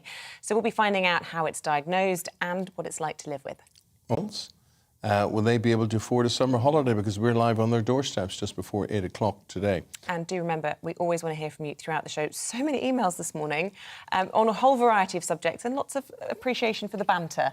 People enjoying you sending me up, so I don't know why. I'm being deadly serious. Are you? Yeah, this is you going light. Get in touch, as always. Tweet us at GBViews, or you can email, at GB News, or you can email gbviews@gbnews. Never mind all that. Just vote for us for the Trick Awards, because that ends on Thursday. Get us on the short list. We would be so humbly honoured. We really would be. Lots of people saying they have voted this morning, I must say. So thank you very much. Yeah, loads and loads of people saying they have. God bless you all. Yeah. Thank you very much indeed for that. Just want to say, Nigel Farage, live just after 8 o'clock this morning, that big interview off the morning, what he thinks about Emmanuel Macron being elected as French president for the second time. Did I get it right this time? Perfect. OK. Paul Cotte. Where does Coit come from? I believe it to be from Devon, is actually where I believe it came from. There's not many Coits around, I've got to tell you. Is it Coit or Coyote? Oh, don't start me on. All right, OK. You're going to upset me now as well. Right, the Reds against the Blues at Anfield yesterday. Liverpool against Everton. Yes. Wasn't maybe as easy as many people would have thought for Liverpool. No, it wasn't. I thought Everton put up a fair fight. And, it's almost like... It was almost like Frank Lampard there was... being a little more like Atletico Madrid, just trying a more tougher stance against Liverpool. Because, you're supposed to beat them. That's the thing. I don't think I've ever known a Merseyside derby where Liverpool have been fighting for the title and Everton, but have been fighting to stay in the league. So it really has been... It's that bad. So a lot of people expected 5 or 6. There's a lot of Everton fans I was talking to beforehand that were thinking, no, this is going to be a whitewash. But I thought they put up, pretty good fist of it at the start. Then there was a change, a couple of goals, and then after the first one went in, game over. So Everton in all sorts of trouble. Well, they're 3 from the bottom when you look at the league there, but they're 2 behind Burnley, who are in safety position, but Everton do have that game in hand. Well, Burnley, see, the thing is, they got rid of Sean Dyche, and everybody was saying, pretty much everybody, apart from, probably people at Burnley, at the actual club, said, this is crazy, this is an unbelievable decision to get rid of him. But even Mike Jackson's come in and just taking care of things at the moment, and it almost is like this new manager bounce, whether there's a bounce when someone goes or whether a new one comes in. They're still waiting for who the new manager's going to be, but it seemed to be working. I mean, great result at Wolves. So now, as we mentioned, Burnley, although they've played one more game than Everton, they're 2 points above them. So, I mean, it really is a worry for Everton. So we'll have to see what happens. It's both at the top and the bottom. It is. And also the Champions League places as well. Everything is up for grabs at the moment. Everything's up for grabs. Government to introduce independent football regulator in England after backing a fan-led review. Tell us more. Yeah, this is Tracy Crouch that put this together, former sports minister, and there is recommendations that were put forward basically to make sure that clubs are being run, hopefully, as they should be, from the problems that we've seen with Bury to also the fact that there's a regulator that will be looking at new owners, potential owners, because there is at the Premier League anyway. Yeah. We know with Newcastle, a lot of people are upset about the new owners coming in there. And also fans are going to have more of a say. Because they were upset about that proposed European Super League. That was the other thing as well, because clubs can just go, well, this is what we're going to do. So they want to involve fans a little bit more. It's a difficult thing to be able to do because, on the face of it, you think, it's great to have fans who have loved the club all the way through their life. But how do you decide what the fans think? How many fans do they speak to? They have one fan that comes in on the board to have a meeting and say, well, actually, I'd like to veto that. And who do they speak for? Is it 10? Is it 100? Is it 1,000? Is it 10,000? So all these things are up in the air. But I think on the face of it, the fact that fans would be involved and have a say on what the future of their club holds, I think can only be a good thing. What does the future hold for Tyson Fury after that win on Saturday night? Well, you would kind of think after what you saw and after the interview that a luxury life laying in the sun and enjoying himself. But I wonder. I think he'll be back. I think he'll be back to fight again. It wasn't the greatest of fights against Dillian Whyte. Went 6 rounds, uppercut, it was all over. And again, Tyson Fury was perfect, did everything right. Great boxer, great fighter, possibly the greatest British heavyweight we've ever seen, apart from maybe Lennox Lewis. But it's now what happens after this. We've got Usyk against Joshua. They're fighting off for that title again. But the winner of that, it would be great if they fought Tyson Fury. Unification of titles. That would be the only thing that Tyson hasn't got, and that's the unification. He's unbeaten. He said that Rocky Marciano, the only other unbeaten heavyweight that won titles. So the legacy, and also I've spoken to other boxers that talk about what happens afterwards and say, well, he'll get bored. He will want to fight again. There's talk about whether he goes to WWE, does the whole wrestling thing. For me, it's not really the same. I mean, if you want the thrill and the showbiz of it, but I think, it's very early days, but I'd be surprised he's if not he's that over old, is he? No, 34 years old. Right. 34 years old, and at the top of his game. So it's not like he's a boxer and it's on the slide and your body often tells you when it's time to retire, and that's probably the hardest thing in sport, as you probably found yourself. It's when your body tells you can't play at professional level anymore. I'm 6 years older than Fury. I know you are, but you do have a reach advantage, I know that. Maybe. And you're a middleweight, of course. Good night. Thank you, sir. Whatever. Lovely Thank you to very see you. much. Paul Coy. Whatever. We're going to have the newspapers next. We've got Christopher Biggins coming in for that, and he's with Nabila Ramdani. Yeah, and we'll see you in a moment.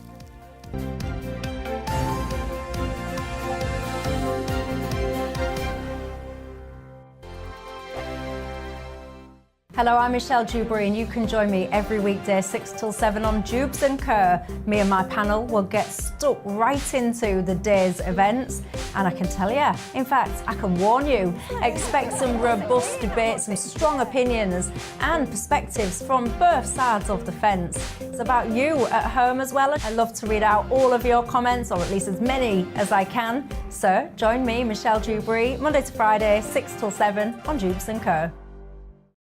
On radio, they call it the drive time slot, 4 p.m. until 6 p.m. as listeners head home. It's that part of the schedule when the dust of the day's events begin to clarify, and we try to make sense of it for you. Brazier is drive time for radio and TV. It's fast, it's punchy, it's opinionated, there's a Brazier angle and a little bit of levity. That's the question. That's two questions, actually. That's Brazier, Monday to Thursday, 4 till 6 on GB News. Hello, I'm Patrick Christie's. And I'm Mercy Moroki. Make sure that you join us Monday to Thursday, 10 a.m. until midday, right here on GB News for To The Point. We're not afraid to talk about the topics that matter to you or the big topics that always matter. We cover absolutely everything, from the breaking political stories of the day to law and order, what's going on in the channel. We're not afraid to hold people to account. We always make sure we include your views on our show. Indeed, if you're thinking it, you can guarantee that we're saying it. So make sure you join the conversation with us, 10 a.m. until midday, Monday to Thursday for To The Point on GB News. I'm Dan Wootton. Join me Monday to Thursday from 9 to 11 for the feistiest and most fun news debate on TV, where free speech reigns. I'll bring you a sharp take on the day's biggest stories, bombshell newsmaker interviews, and A-list guests. And I guarantee you, no spin, no bias, no censorship, and no reason to go to bed. That's Dan Wootton tonight, Monday to Thursdays from 9 on GB News.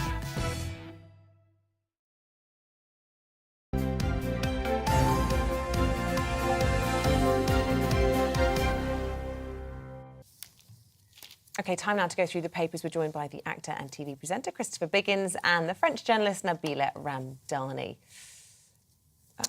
Well, let's begin with you, Christopher. Sorry, I wasn't sure if we were doing a bulletin. We normally do a bulletin when we come back there. I've got a bit confused by that. That's why I don't read autocue. Yeah, You'll begin to learn. Just do your own thing. Okay. That's all you need to know. It's all quiet. Let's go to the Mail. This is page 10 in the Mail. Christopher, family wiped out by a massacre from the Russian army. We all know what a terrible situation we're in. But you get stories like this which are heart-wrenching. I mean, this is a family wiped out by Putin's Easter massacre. I mean, Yuri, the husband, went out to buy groceries at a nearby shop. He returned to find 2 Russian cruise missiles had slammed into his apartment block, and his wife, baby daughter, and mother-in-law found dead in the rubble. Now, how could you conceive that in this day and age? I mean, it's extraordinary. And there's wonderful pictures. This morning, earlier, I saw pictures of him with his daughter. You know, that was the prize of his life, and his wife. Mm-hmm. Yeah, you see the wedding pictures and the children who are a product of that marriage, and that makes it all so real. It could be anybody, anybody you know. At any time. At any time. And, you know, will it all go unpunished on revenge? Well, something's got to happen, surely. It can't. I mean, you know, I was here, 3 weeks ago, and we were talking about it. How can it go on? And it's going on. I mean, you'd think it would be finished by now. You think it would be over. I mean, what is the answer? Is the answer to go in and shoot Putin or kill him? I don't know. What do you do? If it was easily solved, then I'm sure it would have been be solved. there already. But I was hearing that many Ukrainians are beginning to return because the pull to be home is so strong, even with these awful threats and risks at their door, which just goes to show, you know, that sense of pride and bravery. Well, I think the Ukrainians too are doing very well, considering. You know, I think it's a story of David and Goliath, isn't it? You know, and they are coming forward. And it's... Yeah. Let's turn our attention to the Metro, Nabila, and of course you being a French person and a journalist as well, perfect to take us through, to guide us through this. Metro saying their headline, Le Macron is mightier than Le Pen. Yes, that's a nice way to put it. We've seen what they've done there, and it, of course, refers to the convincing victory by President Macron, who is effectively the first sitting president to be re-elected as president of France in 20 years. And he's only 44. He's got 5 years ahead of him in charge, and he won't even be 50 when he steps down. But in terms of a simple election result, this is a déjà vu all over again. I mean, 5 years ago, Emmanuel Macron was already defeating Marine Le Pen, and 5 years on, we have the same outcome.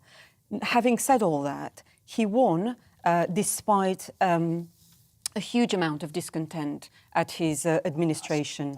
And there's no doubt that there were many people who voted not so much for him, but much more against Marine Le Pen to keep her out. And that was very much the message he conveyed when he took to the stage near the Eiffel Tower, when he thanked the French people for keeping her out. And he acknowledged that there's a lot of anger and indeed frustration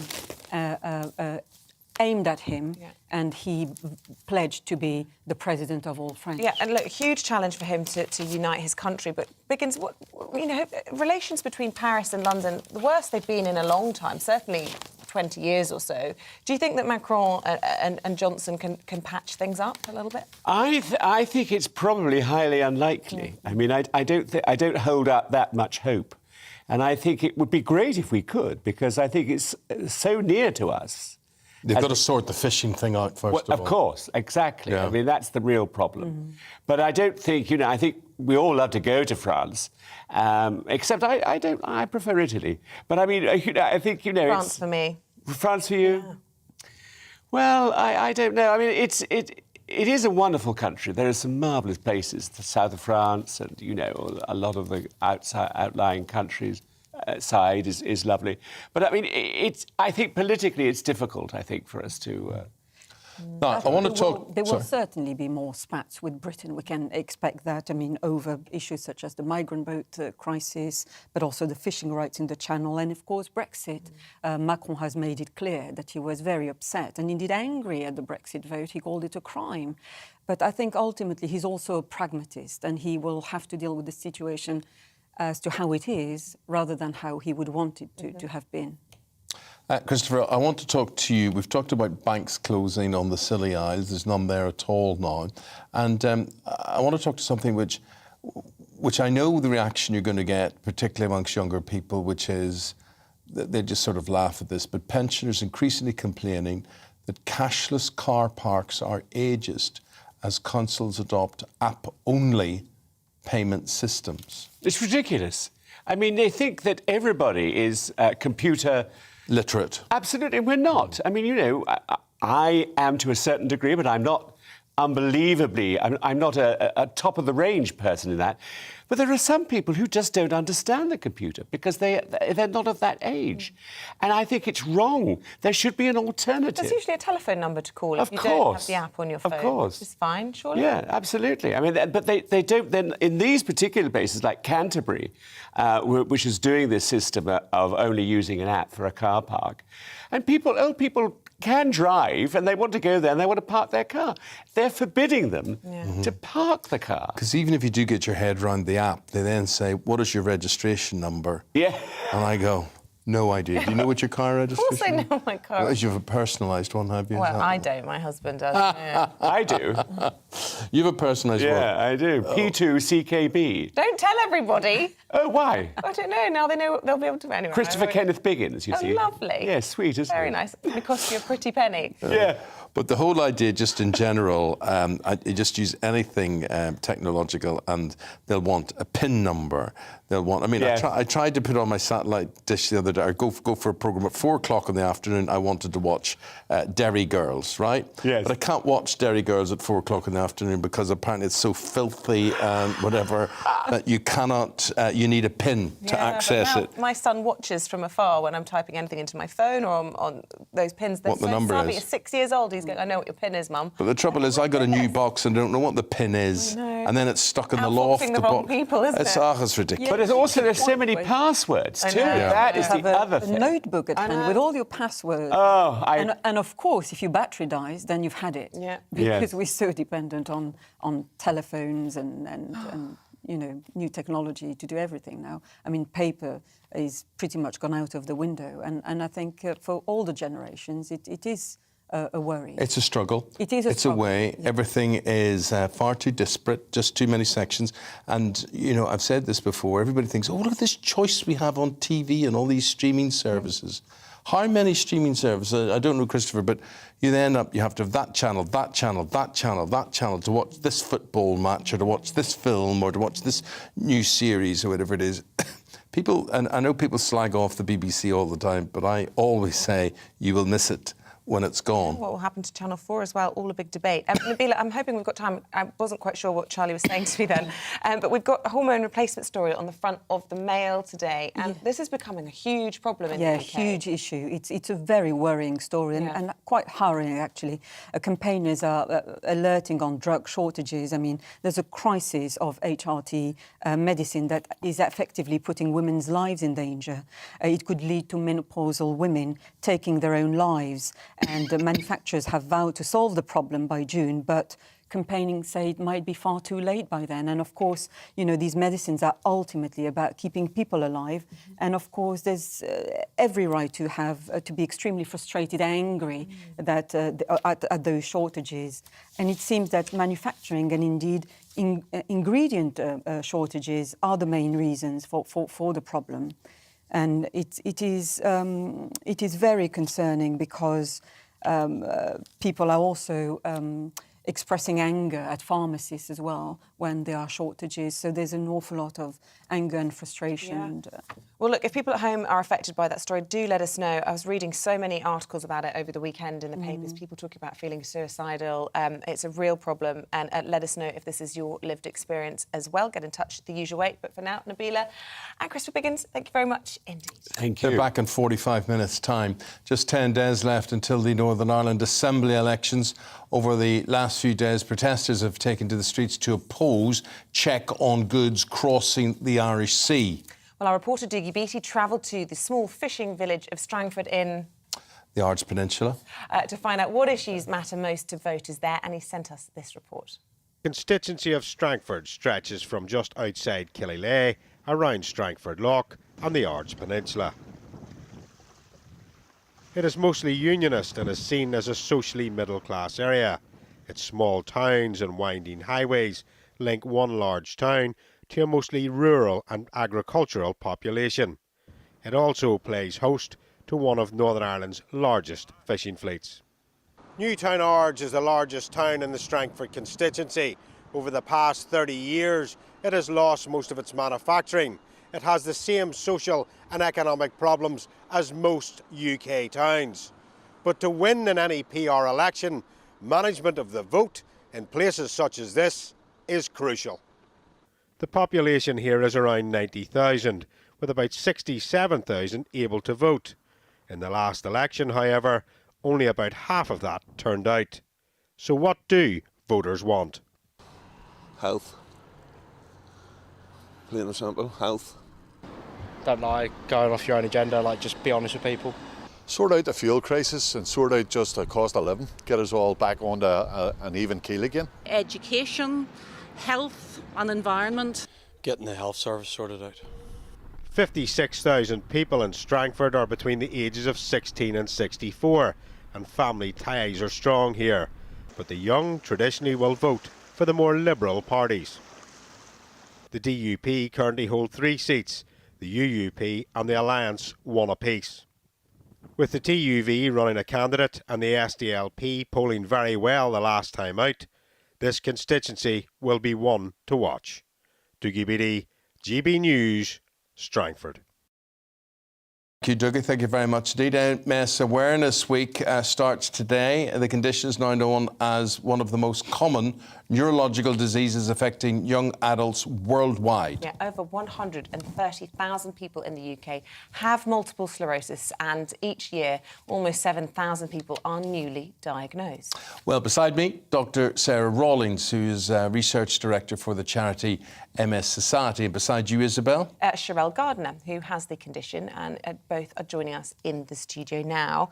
Sherelle, shall we start with you? Because we talked about this affecting large numbers of young people. You are just 39 and living with multiple sclerosis. Just tell us a little bit about your own story, how you first began to think that something was up. I was only the age of 26 when I actually was diagnosed with MS. I started to notice the balance, coordination, and my vision went in one eye and then it went in both. And then it came back, and it was a process of actually going to the doctors 5 times because I knew that there was actually something not quite right. So if you can't lift your head off the pillow to actually just get to the bathroom, and then you're using walls to get to that place, then there's something not quite right. And that was at the age of 26. Yes. So how have things developed, changed in that period? Because what's a sort of good decade later? Well, I've been managing it quite naturally, so I've had relapses in between, quite far apart since when I was diagnosed. And really, I know there's been loads of changes with myself, so I changed my lifestyle, changed the way I guess my job as well, I've had to change that. And also my support network, because I needed positive energy around me to be able to get through difficult times, especially when MS is so unpredictable. Mm-hmm. Well, we're hearing Sherelle's story there, Dr. Sarah, and multiple sclerosis, as I understand it, it affects your brain, it affects your spinal cord.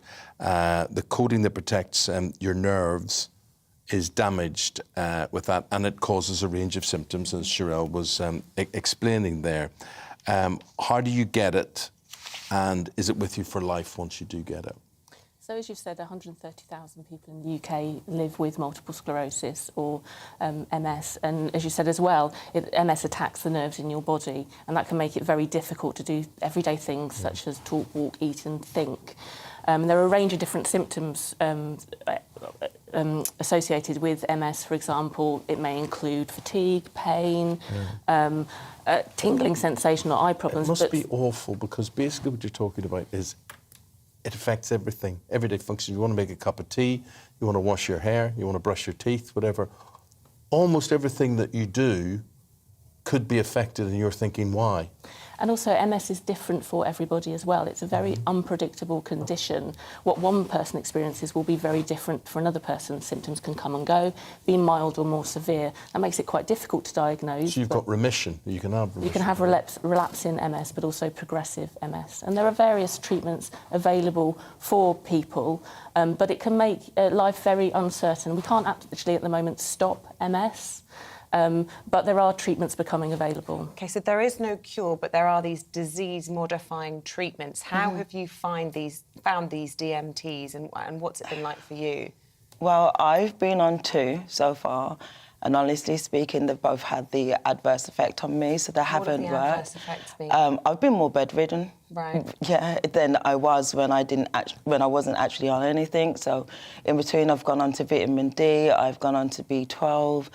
Those things have helped me. And then, as I said before, like the lifestyle changes, doing things quite naturally has helped. But I've had a relapse more recently, which is last week. So I'm actually going through one right now. And what triggers a relapse? I mean, is it lifestyle again, or is it? It can be, but it can also be stress. As you know, stress exacerbates loads of different symptoms, and honestly, there's no way of identifying what actually triggers that relapse. I've not had one for a very long time, but it just so happened. How long does a relapse tend to last for you? It varies. I've had ones that have lasted 6 months. I've had ones that have lasted 2 weeks. I'm not sure. It just varies depending on how you manage it, I guess. And do you get hope, Sherelle, when it goes away and you think, oh, maybe I've beaten this? Absolutely, I do. Because I think to myself, it's only when I get a relapse then I start to remember, oh gosh, you've got MS actually. And these are the things we have to look out for, because some of the symptoms can be just like a mini stroke as well. So it's, you don't heavily rely on just identifying the MS symptoms as MS. You have to go through a whole realm of processes just to get to that it's a relapse. So look, all of that we've heard from Sherelle, those are the problems. What's the solution? What's the message you want to get out as we hit the start of this Awareness Week? Well, MS Awareness Week is really important because we can shine a light on a condition that's often quite misunderstood. We undertook a survey of 1,200 people living with MS. Over 2/3 were scared about what the future might hold because of that unpredictability. Yeah.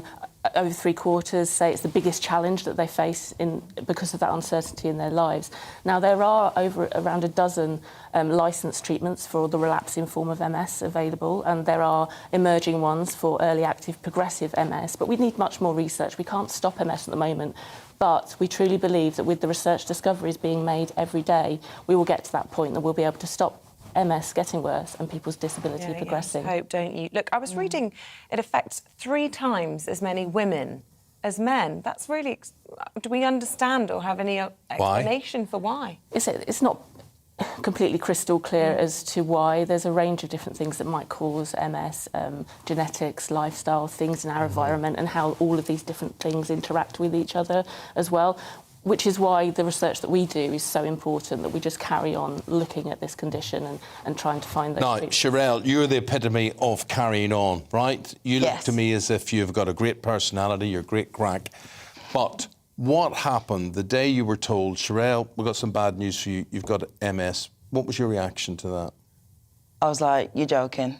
No. I was like, I don't even know what that was, to be fair. I was like, OK, so where's the pills? Can I just take some tablets and will I be OK? And then it was like, no, it doesn't work like that. You kind of have to, this is how your life's going to be moving forward, unless you go on a DMT, disease-modifying therapy.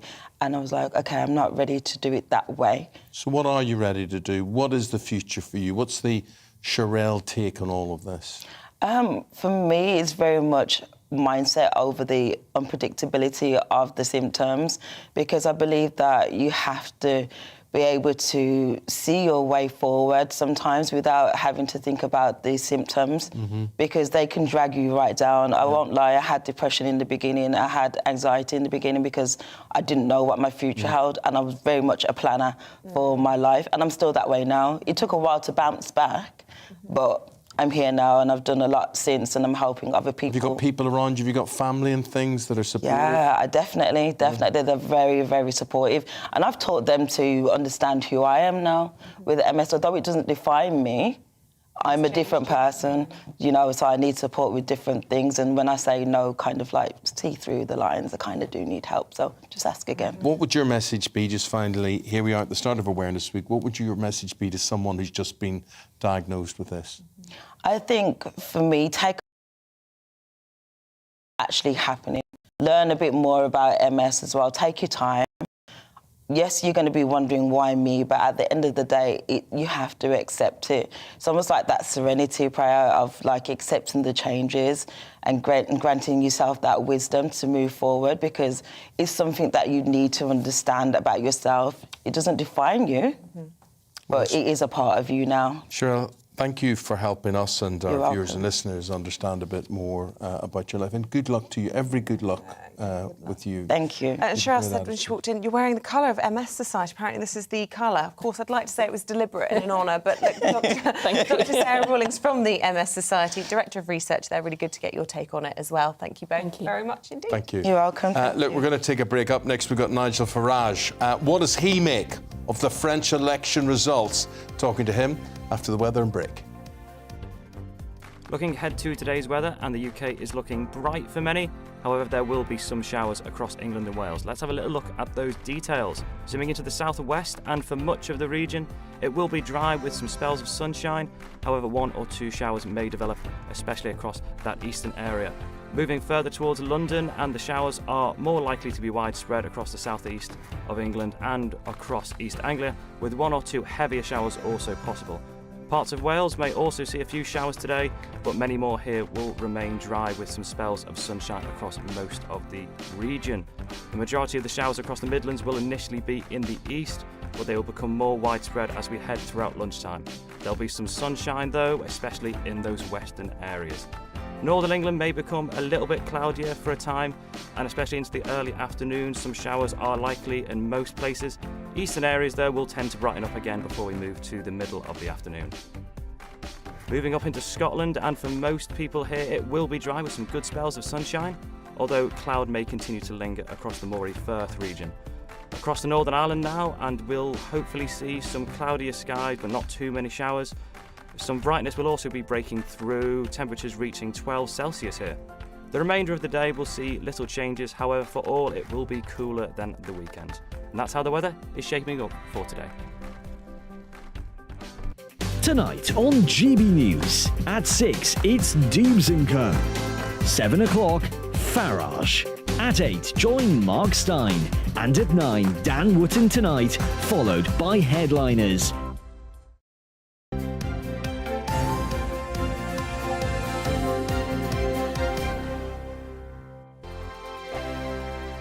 Hello, I'm Michelle Dewberry, and you can join me every weekday 6 till 7 on Dubes & Co. Me and my panel will get stuck right into the day's events, and I can tell you, in fact, I can warn you, expect some robust debate, some strong opinions and perspectives from both sides of the fence. It's about you at home as well. I love to read out all of your comments, or at least as many as I can. So join me, Michelle Dewberry, Monday to Friday, 6 till 7 on Dubes & Co.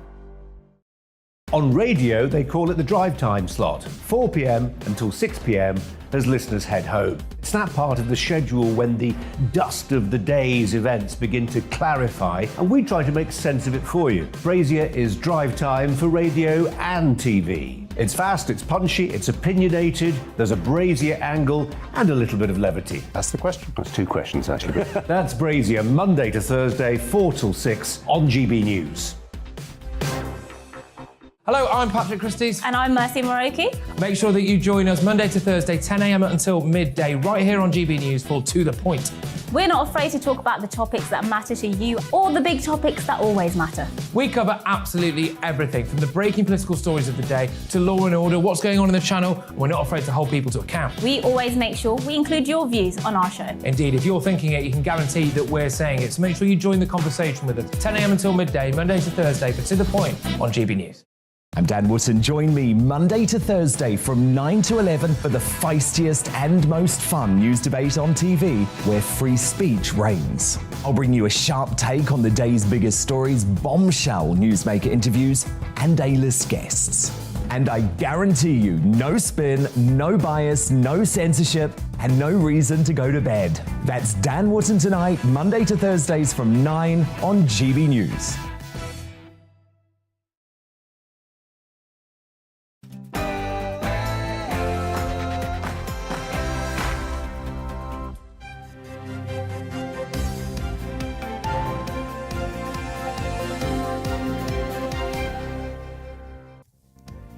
President Macron promises to unite France after becoming the first president there in 20 years to win re-election. Good morning. It is 8:01 on Monday, the 25th of April. This is Breakfast on GB News with Eamonn and Isabel. Here's what's leading the news this morning. The Prime Minister has congratulated Emmanuel Macron on winning re-election in France, adding that he looks forward to working on the issues that matter most to both countries. We'll be asking Nigel Farage what he makes of the result and the idea of that spirit of cooperation shortly. Global military spending has reached a record $2 trillion as European countries up their defence budgets in the face of Russian aggression. The UK was the world's fourth largest spender with a budget of around £45 billion. The United States Secretary of State Anthony Blinken has arrived in Kyiv for the latest, highest level of talks with the Ukrainian president since the war began. It comes as President Zelensky once again calls for a meeting with President Putin to end the war. And forget Tom Cruise, we'll meet the real-life British Top Gun commander who flew the exact same plane. He'll be live in the studio with us and sharing some of his incredible stories in And you can share your stories with us this morning by tweeting at GB News. You can email as well, gbviews@gbnews.uk. And most importantly of all, you can register a little vote for us at this year's Television Radio Industry Club Awards if you log on to their website, and there's the all-important address, trick.org.uk. Just if you happen to be by a computer, if you have your phone at hand, it would be very much appreciated. You've only got to Thursday to do that.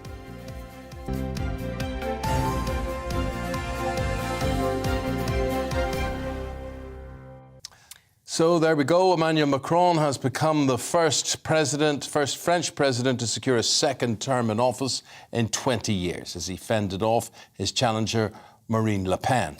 Well, let's go live to Paris and get more from our reporter, Paul Hawkins, who is there for us. And Paul, look, President Macron will undoubtedly be delighted this morning, but he has a difficult task, not least in a very divided country, but also in those parliamentary elections coming up. Yeah, that's right. Yeah, just to show you the front of Le Figaro, which is a right-wing newspaper here in France. Grande victoire, grand défi, which means big victory, big challenge ahead for Emmanuel Macron, because there are French parliamentary elections on the way in a couple of months' time. The Legislative Assembly, it's kind of the French equivalent of the House of Commons. The country will decide the makeup of that when they go to the polls. There are 577 seats, and at the moment Emmanuel Macron has 263. 289 is needed for an overall majority. So for the past 5 years, he's been doing deals with similar parties within the French Parliament as he goes law by law, trying to enact what he wants to do. But the smart money is on the makeup of that French Parliament changing massively. There was a snap poll after last night's result which said that 63% of the French electorate do not want Macron to have a majority in the French Parliament. So we're looking at a situation where the Prime Minister who leads the government will come from another party to the President. That doesn't happen very often in France. It's called cohabitation here in France, and that's the likely outcome of those French elections. It's going to make it harder for Emmanuel Macron to do what he wants. He's alienated a lot of left-wing support here. After Marine Le Pen, there are a lot of French people came out in favour of France's equivalent of Jeremy Corbyn, Jean-Luc Mélenchon, who leads the far left. So you're looking at that party playing a significant part in those elections in a couple of months' time. Difficult for Emmanuel Macron, and he's going to have a tough 5 years ahead of him. OK, Paul, thank you very much. Well, here to discuss this further, GB News' very own Nigel Farage, who may have an opinion or two on the French, Mr Macron, and how they run things. Nigel, good morning to you. Good morning. Just really interested for you to tap into this and give us your opinion. Our Prime Minister is saying, look, Mr Macron, we look forward to renewing. He always calls us our European friends, doesn't he? He always says our European friends. How much of a friend is Emmanuel Macron? Oh, no, he loathes us. I mean, he absolutely, the classic French anti-British, especially anti-English leader. He's an EU fanatic. He'll never, ever forgive us for Brexit, and we can expect more obstructionism, especially on things like Northern Ireland, where clearly compromise is very important. If we can't get it, then the government may well have to trigger Article 16. We'll get zero cooperation on the cross-channel migrant problem. Boris Johnson can use whatever warm words he likes. It's not going to be a good relationship between us and France. What did you make of the 41% of the vote that Le Pen still got? I mean, she may not have won, but the biggest fan base or support group that she's had in recent history. Yes, I mean, what's interesting is every single election that goes by, she gets a little bit stronger. And it reminds me of the journey of an anti-establishment party in Britain who they dared to call extreme. UKIP in 1999 in the European elections came fourth. In 2004, third. 2009, second. 2014 first, and we got a referendum. And I see a very similar trajectory in France. And that's why, when you looked at the victory party and the acceptance speech of Macron, there wasn't much cheering, there wasn't much celebration, because they realised that actually, on current course, the dam is going to burst at some point. Interesting about Marine Le Pen, and you talking about how she's sort of being reinvented or more acceptable, and you're comparing it to your own party and yourself there. They call it the de-demonisation of Marine Le Pen. So we can see it's progressing a bit. How's the de-demonisation of Nigel Farage going? Well, look, you know, the very policies that I fought for a quarter of a century are now mainstream. Brexit has been done. And we have a government that says it's going to stop illegal immigration. Now, whether they do is another thing. So, I mean, look, we were a rebel movement. We were abused in much the same way that Marine Le Pen has been. And we won. We fundamentally changed the course of Britain. Now, her problem, of course, is her father, because there's no question that her father really was genuinely anti-Semitic, very racist in many ways. And that's been a very difficult thing for her to deal with. But credit where it's due.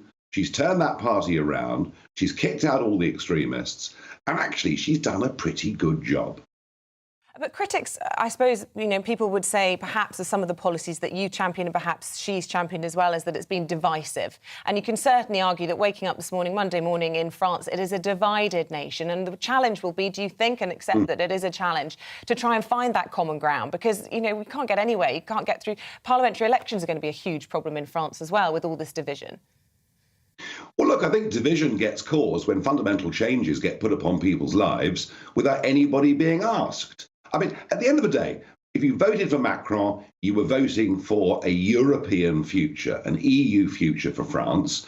If you voted for Le Pen, you were voting for a French future with a very different relationship with the EU. And those divisions have been there for decades. It's just that, you know, we've got a politician in Le Pen, just as we had it with Trump in America, who is giving voice to it. So all I would say about division is I think it's really important that both sides accept that the other has a legitimate point of view, and we don't try to stop free speech. And that's the biggest worry I've got, is that, you know, the tech giants on the West Coast seem to want to stamp out anybody that's got a vaguely conservative or nationalist view.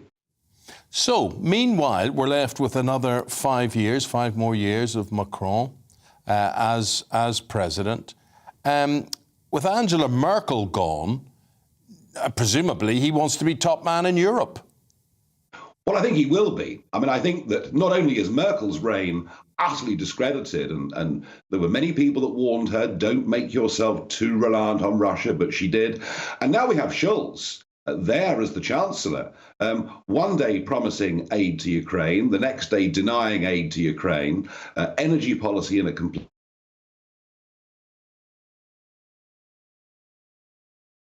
All right, Macron is the top dog in Brussels. We lost you for a moment there, Nigel. Sorry about that. In fact, but you've met Macron. What's he like as a bloke? Well, I met him at a cocktail party and we chatted, and I've also debated with him in the European Parliament. He does have a sense of humour, Eamonn, because he said to me, the enfant terrible is what he called me, so I quite like that. Look, he is intelligent, he is articulate, he has very, very influential backers and supporters, and none of that is in question. But I do honestly think there is an arrogance, there is a detachment, there is a sort of Parisian sense that this is where France really is. And you've only got to go a few miles outside the city to realise that much of France feels very differently. It's rather like our Brexit debate, isn't it? You know, David Cameron was seen to be aloof, not connected with ordinary people. So, look, I think the truth of it is there were no big celebrations last night because they know they're in for a very, very difficult 5 years. They know the divides in France between the wealthy in the cities and the increasingly poorer living out in the countryside and in the provinces is only going to get worse. And I think they also know that whether it's Marine Le Pen or whether it's somebody else, in 5 years' time, there is going to be a challenger to the establishment who's going to get very close to 50%. OK. Nigel, fascinating for your perspective. I'm presuming tonight with your show, 7 o'clock, that'll be one of the big talking points. It certainly will, absolutely. Okay. Thank you. Look forward to that. Thank you very much indeed. Nigel Farage there, politician and now broadcaster, of course, here on GB News. Do you ever think you'll see the day we'll have Eamonn Holmes, broadcaster and politician? Okay. Let's bring you up to date with what's happening news-wise. The time, 12 minutes past 8. Well, as we've just been hearing, Boris Johnson has been among many European leaders congratulating Emmanuel Macron after the French president beat the right-wing opponent Marine Le Pen to win a second term in office. Mr. Macron celebrated with his supporters at the Eiffel Tower in Paris after taking 58% of the vote. He is the first French president to be re-elected in 20 years. But there were protests. Protesters took to the streets of Paris and Lyon as reaction to Macron's re-election, which will see him in power for another 5 years. The Shadow Chancellor says a Labour government will abolish so-called non-dom statuses to make Britain's tax system fairer. Rachel Reeves says it will stop those who've made a long-term home in Britain from being able to avoid paying UK tax on their overseas income for up to 15 years.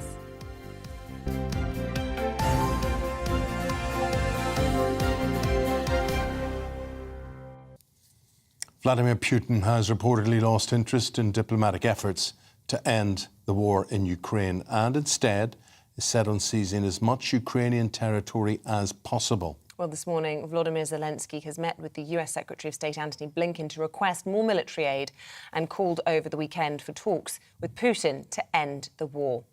Well, joining us now to discuss all of this is Lord David Owen, a former Foreign Secretary himself. A very warm welcome back to our programme. Lovely to see you again. Well, you can see him. I can't see him. He's in darkness. It's difficult, yes, with the light behind you. The light's behind you, making you look as if you've got a very good tan. Right. Sorry. OK, Lord Owen. First of all, let's talk about Macron in France. What happens? What changes? Nothing or everything? I don't think there's very much change. France has chosen to give Macron another 5 years. Given the opposition, that was the likely choice. And the way the French have this two-vote system polarizes and you get clear leadership. The real question will be when they elect the French Assembly. It's a very weak organization, but it is possible that there will be a different makeup to power, and he may have to have a prime minister imposed on him, not one that he would normally accept, the famous cohabitation. But I suspect Macron will get a majority, perhaps a narrow one, in the French Assembly. And looking ahead to, continued discussions with Russia, with Ukraine, do you expect to see any difference in his foreign policy there? Because, of course, he was playing to his home audience very much in recent months. But might that change? I hope so. I think his endless meetings with Putin were actually a distraction and quite damaging to NATO's overall position. And a lot of it was, a man wanted to be elected and he thought this was good for him in French domestic politics, and it may have been. But I don't think it was conducive to the reality, which is that we have a very strong NATO unity. I think that will come with now Macron fully elected. As was said earlier in the programme, the problem is going to be with Germany. But broadly speaking, what's important is America and Europe are very strongly linked. And the meeting today in Ukraine, in the capital of the American Secretary of State and the American Defense Secretary, is very symbolic. It's showing very clearly to Russia that the United States and NATO are not going to accept this invasion of Ukraine. Yet we hear, Lord Owen, that Putin doesn't seem to be interested in diplomacy anymore, any further diplomatic talks, and he's on a major land grab. Now, you wrote this fascinating book, In Sickness and in Power. Basically, it's about poor political decision-making and links to illness. Do you see any connection or do you see any similarities with the way Putin is behaving, or would it surprise you to hear that this man is mentally ill? Well, he may not be mentally ill. I think we should never underestimate Putin's intelligence and his ruthlessness. And I think he has thought through his position, but he, for reasons which are not clear, has been let down, and maybe he was not listening to the military, who may have warned him and want to warn him that it was going to be very difficult to defeat Ukraine, and so it has proved to be.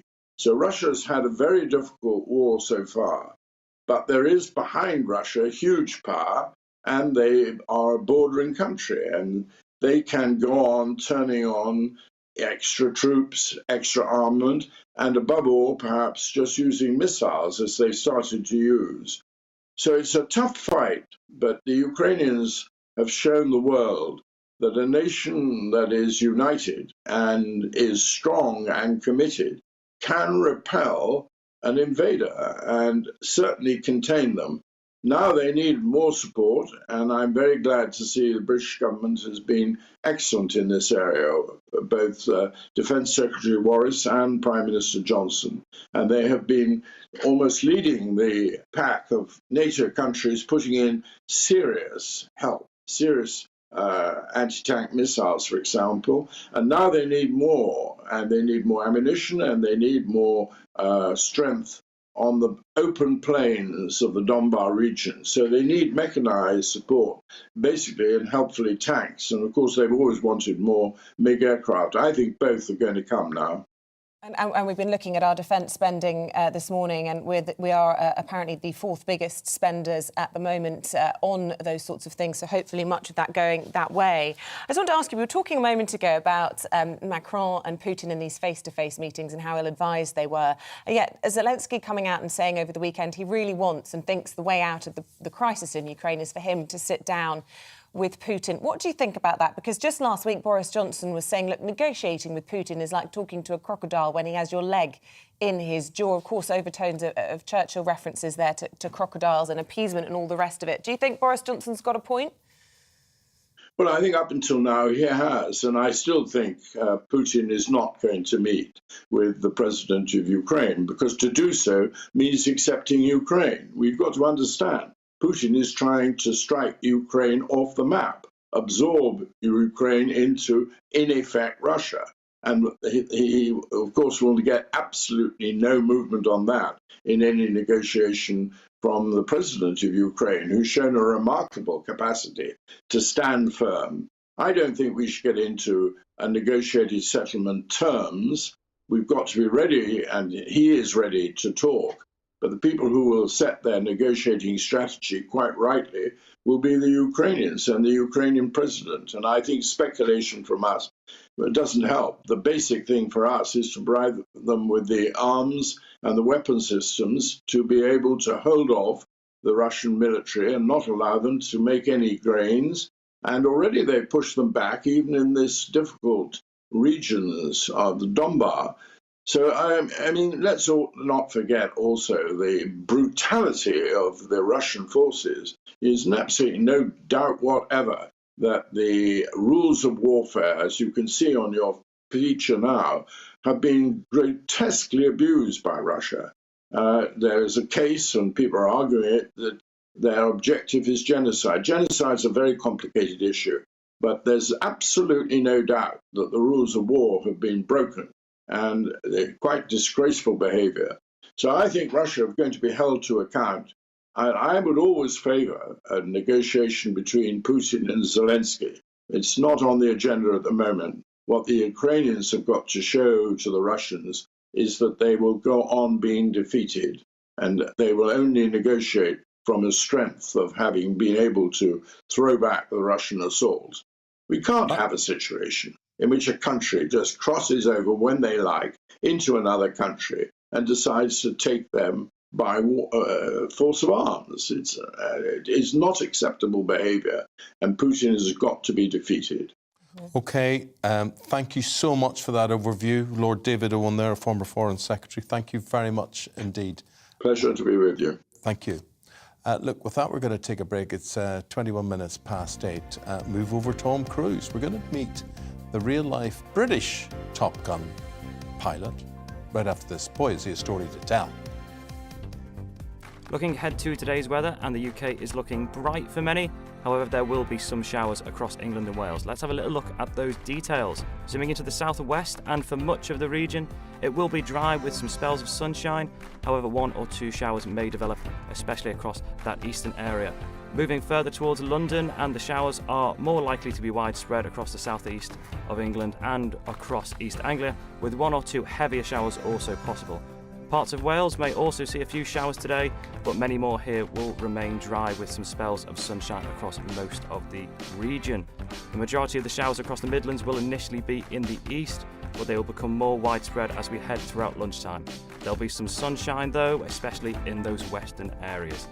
Northern England may become a little bit cloudier for a time, and especially into the early afternoon, some showers are likely in most places. Eastern areas though will tend to brighten up again before we move to the middle of the afternoon.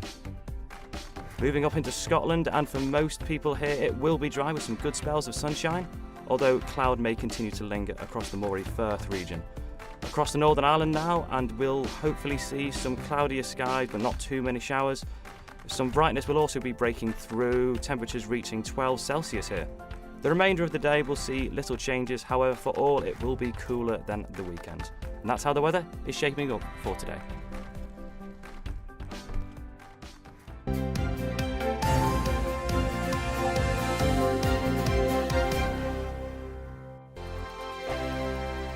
Hello, I'm Michelle Dewberry, and you can join me every weekday 6 till 7 on Jubes and Kerr. Me and my panel will get stuck right into the day's events, and I can tell you, in fact, I can warn you, expect some robust debate, some strong opinions and perspectives from both sides of the fence. It's about you at home as well. I love to read out all of your comments, or at least as many as I can. So join me, Michelle Dewberry, Monday to Friday, 6 till 7 on Jubes and Kerr. On radio, they call it the drive time slot, 4 p.m. until 6 p.m. as listeners head home. It's that part of the schedule when the dust of the day's events begin to clarify, and we try to make sense of it for you. Brazier is drive time for radio and TV. It's fast, it's punchy, it's opinionated, there's a Brazier angle and a little bit of levity. That's the question. That's 2 questions, actually. That's Brazier, Monday to Thursday, 4 till 6 on GB News. Hello, I'm Patrick Christie's. And I'm Mercy Moroki. Make sure that you join us Monday to Thursday, 10 a.m. until midday, right here on GB News for To The Point. We're not afraid to talk about the topics that matter to you, or the big topics that always matter. We cover absolutely everything, from the breaking political stories of the day to law and order, what's going on in the channel. We're not afraid to hold people to account. We always make sure we include your views on our show. Indeed, if you're thinking it, you can guarantee that we're saying it. So make sure you join the conversation with us, 10 a.m. until midday, Monday to Thursday, for To The Point on GB News. I'm Dan Wootton. Join me Monday to Thursday from 9 to 11 for the feistiest and most fun news debate on TV, where free speech reigns. I'll bring you a sharp take on the day's biggest stories, bombshell newsmaker interviews, and A-list guests. And I guarantee you, no spin, no bias, no censorship, and no reason to go to bed. That's Dan Wootton tonight, Monday to Thursdays from 9 on GB News.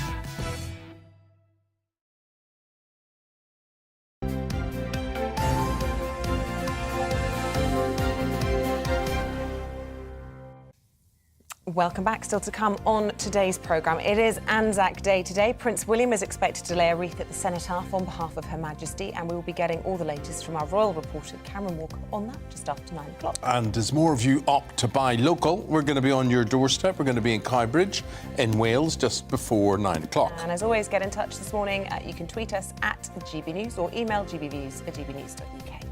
Well, Top Gun fans will be queuing up for a new film on that out next month. But today we've got a real-life maverick right here in the studio. His name is Commander Paul Tremelin, and he's one of the few British pilots to have flown the same aircraft as Tom Cruise, which is an FA-18E Super Hornet. And he shares his stories in his new book, which is simply entitled How to Be a Fighter Pilot. I'm sure it's not easy. Let's find out. You were flying planes, Paul, since what age? I mean, I'm talking about, fighter planes since what age? I joined the Royal Navy age 21. After a year of doing the basic training, then it was straight into flying training after that, so probably 22, 23. And then I got to the front line by age 26. Gosh, and how much is an aircraft worth? I mean, the type of aircraft you were talking about there, what are you in charge of? Slack handfuls. I think at the time the Sea Harrier would probably have cost you £30 million. 30 million, my goodness me, that's a massive responsibility. A Harrier, what an invention. I've had the privilege to see them up close. And if anybody doesn't know, a Harrier has vertical landing and takeoff, so it can just go straight up in the air like a helicopter and straight down. It doesn't need a runway. No, it doesn't. It was an extraordinary invention, and the engineering feat was fabulous. Like you say, it was designed essentially to beat the laws of physics. It didn't necessarily need the aerodynamic forces to get airborne. It could get airborne vertically. It could land vertically. I think to a certain extent, Eamonn, that lent people to think that it was an air show, one-trick pony, which was, of course, utter nonsense. The Royal Air Force and Royal Navy crews that went down to the Falklands showed exactly how good it was. Didn't need landing strips, could land on the decks of ships and things like that. And Isabel, I have to say, the noisiest creation ever. I have never heard noise like the engines that have to take it up and take it down again. Yeah, and you describe in your book, you know, flying a Harrier being a huge career highlight for you, but the sort of skills that you need not only to cope with noise like that, but in terms of things like G-force and make snapshot decisions. I mean, for anyone who's sort of imagining what it's sort of like being an Olympian athlete within the Air Force, isn't it, to be able to fly one of these? I guess so, Isabel. I think you need to be a decision maker. You do actually need to be able to choose courses of action very, very quickly, be good at, let's say, judgment, picking which one of those is going to turn out to be the best. Speed, the thing that gets me when I watch fighter planes, it's the speed. Literally, you go, how can you make those decisions in that space of time? I think you just train hard and you learn quickly. So where the book starts off with the Sea Harrier, we were able to go at about 540 miles an hour, but in the Super Hornet, the one you mentioned from the upcoming movie, about 600 plus. Right, so that's what we're seeing there. And also, I mean, we're not too far away from the things that you see in sci-fi, really, like Star Wars, or whatever, X-wing fighters and whatever, the pilots that pilot these fictitious devices. I think you'd be amazed at how much technology there is in the aircraft at the moment. The radar systems, the weapon systems, just the systems that you can have strapped to your head to allow you to aim things better, and they're all fabulous. The book, does it do what it says on the cover, how to be a fighter pilot? I mean, so many youngsters will look and they'll say, I would love to do that. It is their dream, and there's a romance associated with it, a deadly, dangerous and specialist job, though. Yes, but I do make the point in the book that lots of youngsters think that and never get round to filling out the form. I know it's probably not a form these days. I assumed I wasn't going to make it, and you'll get a sense of that in the book. But it really is just a case of, no, I owe it to my dreams to try, and if you keep trying every day, and you're still there every day while others are falling by the wayside, well, one day you'll pop out and you will be a fast jet pilot. And Paul, you saw active service in Afghanistan, and I'm sure you're looking at what's been happening in Ukraine and have your own views on that. And Eamonn and I have interviewed lots of people during the course of that invasion about it and their opinions. One of the opinions that sticks with me is that Russian morale is particularly poor amongst the Air Force of the Russians because they are a particularly intelligent and well-educated group of servicemen, and that they were not on board with the mission and what they were being required to do. Now, I'm not asking you to speculate on that, but is that true, that particularly for you, that you are of a particularly clever breed, as it were, within the Air Force? I don't think so. And you don't think that's true? Well, I'm going to just correct you slightly because I was in the Royal Navy. Oh, sorry. Okay, well, you know what I'm trying to say. Yes, flying planes, is layman's terms. Yeah. You're absolutely right. I think it is crucial that your warfighters do actually consider what they're doing. That's what sets us apart. That's what, we didn't go to Afghanistan, for example, to blow big holes in the country. We went there to help and assist the government. We went there on the back of significant mandates. So, no, I think you're absolutely spot on with that. But you could refuse an order then, could you, to drop a bomb? I mean, apparently it's no excuse in war crimes. If you drop the bomb, you can't say I was following orders. No, Nuremberg proved, Eamonn, well and truly that following orders is no excuse for doing something that is contrary to the laws of armed conflict, and we keep ourselves very squeaky clean on that. Yeah. Do you, when you watch the news coverage and you look at the lack of Allied help in the air, there's the air cover is not good. That's what the Ukrainians are calling out for. Do you itch to be involved in something like that? I can see why you would, yes, absolutely. But I would say that it appears, on the face of it, that the Ukrainians are doing a fabulous job. They seem to be boxing clever and seem to be actually taking on, in a David versus Goliath sort of way, a bigger enemy and doing very well. And when you were in Afghanistan, were you aware of a missile being locked on you or anything like that? When I was in Afghanistan in one particular action, I did notice tracer rounds going past the cockpit, which was, it was slightly quirky in that they were going past in front of me, and we'd always been told, don't worry, if you can see the muzzle flashes on the ground, they'll be missing behind. They'll be aiming at you and missing behind. And I can remember actually having the time to think, well, that wasn't true. Yes, you're learning on the job. Exactly. Really. What do you hope people will take away from this book? What I really hope, Eamonn, is that a significant chunk of people are just enlightened by the sort of people we are and were, and what we got up to on a daily basis, which is a lot of training, a lot of hard work, a lot of focus, and then what we took into the war zone in Afghanistan. And is it anything like the movies? The movies are, as you'd imagine, accurate in some places and inaccurate others. I'm really looking forward to Top Gun Isabel because I think that some of the footage looks fabulous, doesn't it? It simply can't wait. And we should say, just to end on that, but you went, after leaving the Navy, you went to the States and you actually flew a Top Gun aircraft, just like Tom Cruise, which was... Yep, I did a 2-year tour with the US Navy at the end of my Royal Navy career, and that jet is fabulous. The one he is taking to war is, in my opinion, the one you'd want to go in. Nice. Yeah.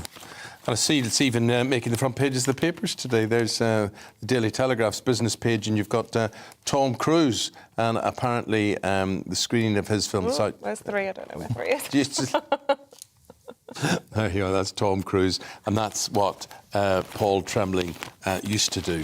You miss it?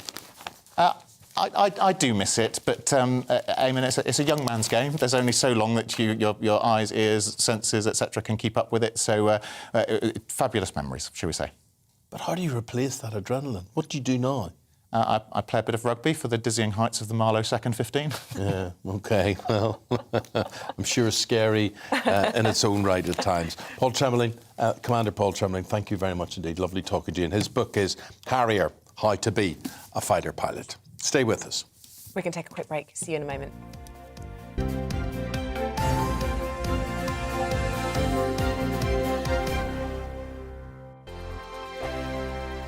Hello, I'm Michelle Dewberry, and you can join me every weekday 6 till 7 on Jubes and Kerr. Me and my panel will get stuck right into the day's events, and I can tell you, in fact, I can warn you, expect some robust debates, some strong opinions and perspectives from both sides of the fence. It's about you at home as well. I love to read out all of your comments, or at least as many as I can. So join me, Michelle Dewberry, Monday to Friday, 6 till 7 on Jubes and Kerr. On radio, they call it the drive time slot, 4 p.m. until 6 p.m. as listeners head home. It's that part of the schedule when the dust of the day's events begin to clarify, and we try to make sense of it for you. Brazier is drive time for radio and TV. It's fast, it's punchy, it's opinionated, there's a Brazier angle and a little bit of levity. That's the question. That's 2 questions, actually. That's Brazier, Monday to Thursday, 4 till 6 on GB News. Hello, I'm Patrick Christie's. And I'm Mercy Moroki. Make sure that you join us Monday to Thursday, 10 a.m. until midday, right here on GB News for To The Point. We're not afraid to talk about the topics that matter to you or the big topics that always matter. We cover absolutely everything, from the breaking political stories of the day to law and order, what's going on in the channel. We're not afraid to hold people to account. We always make sure we include your views on our show. Indeed, if you're thinking it, you can guarantee that we're saying it. So make sure you join the conversation with us, 10 a.m. until midday, Monday to Thursday, for To The Point on GB News. I'm Dan Wootton. Join me Monday to Thursday from 9 to 11 for the feistiest and most fun news debate on TV, where free speech reigns. I'll bring you a sharp take on the day's biggest stories, bombshell newsmaker interviews, and A-list guests. And I guarantee you, no spin, no bias, no censorship, and no reason to go to bed. That's Dan Wootton tonight, Monday to Thursdays from 9 on GB News.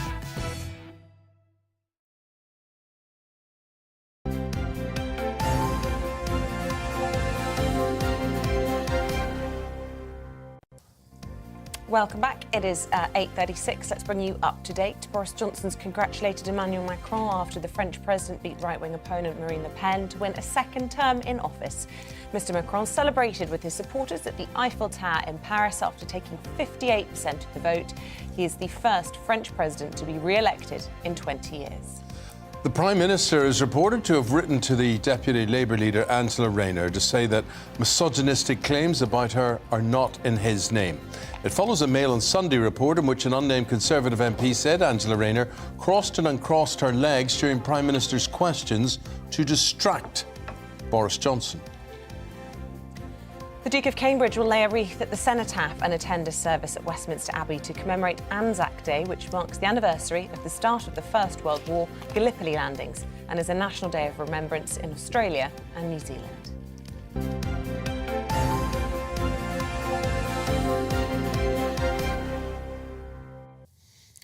Guiding us through the papers this morning has been the actor and TV presenter Christopher Biggins and the French journalist Nabila Ramdani. Nabila, I'd like to start with you. Times, this is the front page, and the Sue Gray report.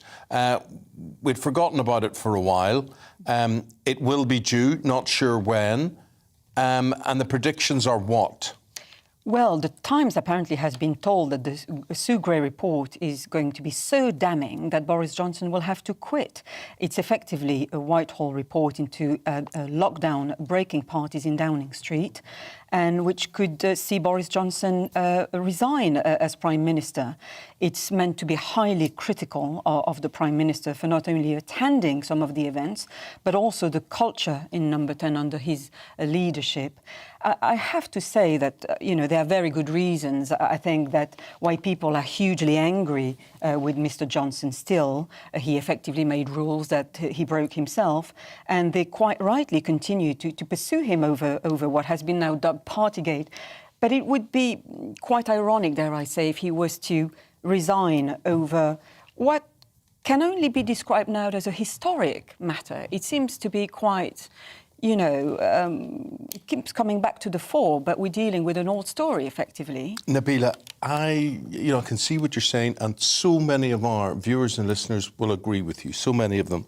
But yesterday in social media, I read a statement from the legendary DJ Tony Blackburn, and he basically said, you can all say what you want, but my sister died during lockdown, and I was prevented from going to see her. And it was very poignant the way he wrote it. And I think that's all it boils down to. These people were betrayed. And someone issued the rules that they themselves did not follow that kept these people apart from their loved ones who died. And that's absolutely understandable and absolutely legitimate. And that's why, as I said, the anger is very much legitimate. And that's why, there is such a thing about a scrutiny, and especially for those in power. And that's what the papers have been doing consistently since things emerged. But I think my big problem in all this, one of the big problems in this whole affair, is that there's, in my view, no obvious challenger to Boris Johnson. And I know people keep saying, we don't want instability when times are a bit volatile, like with the conflict in Ukraine. But I think it's a very fair point to make. Well, why is it? It's a fair point to make if you're a Conservative supporter. Well, no, I think Labour quite legitimately want to challenge Boris Johnson's leadership, but they will have to wait the general election to see whether people want them in power or not. And in the meantime, this could be a while away, and in the meantime, there doesn't seem to be any Conservative that is competent enough to step in. I think what's also incredibly frustrating about this story is the drip, drip, drip. I do wish the police would be able to do all the fines in one go. We get the Sue Gray report over and done with this parliamentary inquiry. And whatever the consequences may be, whatever your position is, we could just get it done because we are just all but I tired think the problem there are now 3 investigations going on at the same time. But the Sue Gray one was delayed because of the police inquiry. They should have announced that police inquiry more quickly. And I still don't understand why they're able to issue a fine last week and haven't yet issued the next one. How long does it take? Yeah, it's ridiculous. Right, well, we've all done that. Right. Christopher, 5 rounds for Tyson to do his knockout. Well, £100 million. Pounds. Unbelievable. You're going to win that tomorrow, aren't you? Because it's the lottery tomorrow. And that's 109, I think, million, which is... But he did one night at Wembley and got 100 million to get Gypsy King back in the ring.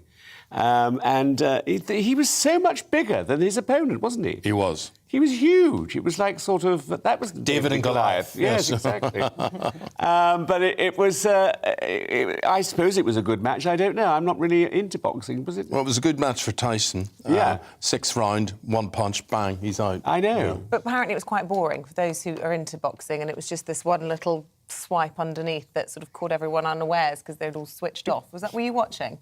You into boxing? I wasn't watching. Can you imagine going to Wembley, though, and sitting at the back and seeing these dots? Listen, I've been at such fights and it all over in the first round and whatever, and you spend a fortune on the whole thing, yeah. But anyway, the atmosphere, I suppose. Pugilism.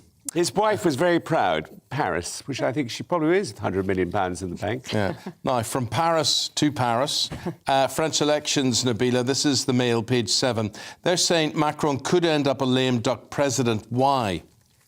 Well, effectively, Macron has won, has been re-elected president for another 5 years. He won quite convincingly, 58% to almost 42% to Marine Le Pen. This is a relatively narrow gap, but it's still enough to win elections, and that's how democracy works, in the same way that the Brexit vote in Britain was rightly carried by a few points, and it was respected by Democrats. Now, the question is, will he secure a parliamentary majority to push through his policies, and will he effectively be able to govern? The Mail seems to doubt that, branding him as a lame duck president. I would disagree with that, actually. I think, if anything, as we've seen during his 5-year presidency, he has proved that he's quite capable to build alliances. He has learned how to create cross-party governments. He's effectively chosen people around him based on talent rather than their political affiliations. And that's why we had Gaullists, got Conservatives, Greens, but also Socialists, who have all held senior positions in his government. And unelected civil servants have also been given senior roles as well. I mean, his own Prime Minister, Jean Castex, he's not a politician. He's an elected civil servant for a start. So I think that he will be able to attract a lot of people around him to help him push his policies. And, I mean, the whole point is that, remember also that the French Parliament is not as powerful as the British Parliament. It's not the same system. It's more about voting blocs working together rather than... OK. Yeah. OK, Christopher, let's go to Times 2, page 4. We've chosen the story about an advertising executive who gave it all up to live in the woods. Now, would you believe... It's actually something I'd quite like to do. He really hated the world. This guy, he did. No, he did. And sometimes I despair so much at the world, I think I'm just going to run away. And he was earning $100,000 a year. Not bad. And he decided he threw in the towel to escape to the woods as his deteriorating mental health and form of anxiety, including OCD, made it hard for him to cope with normal office life. And I can understand that. I can't wait to leave London. I mean, I'm now fed up with it. And we went to the country this weekend and it was lovely. Yeah. I loved it. Whereabouts did you go? We went down near Bath. Oh, beautiful. Yeah, friends of ours have got an estate down there and it was just wonderful. You don't want to know from Biggins who his friend. Just want to know what county. I didn't need to know which... They own the county. Yeah. They own the county. I think he does, These friends of him. But the thing about this man is, you see, you talk all romantically about that and whatever. I don't think he made an easy choice with this. No, I'm sure it wasn't an easy choice to give up that amount of money and to give that lifestyle. But, I mean, I think it was getting him down. It was getting him down. Well, does he say particularly what it was about the world that was getting him down? No, but you can imagine, can't you, working for Versace? It wasn't that great. You see, Christopher, could you ever see yourself reincarnated in an office job? No. And why would that be? I would hate it. I would hate that having to get up at 9. It's bad enough getting up for this programme. I mean, but, you know, getting up at 9 every day and then going home at 6. No, I would hate it. Yeah. Mind you, I'm very... with the pandemic we've gone through, all the Zoom stuff, I'm very anti that. And I'm glad that people are going back. And I'm glad that people do like the office life. And I think the office life is enhanced by other people. Bit of a hybrid, I reckon, is the answer. Yeah.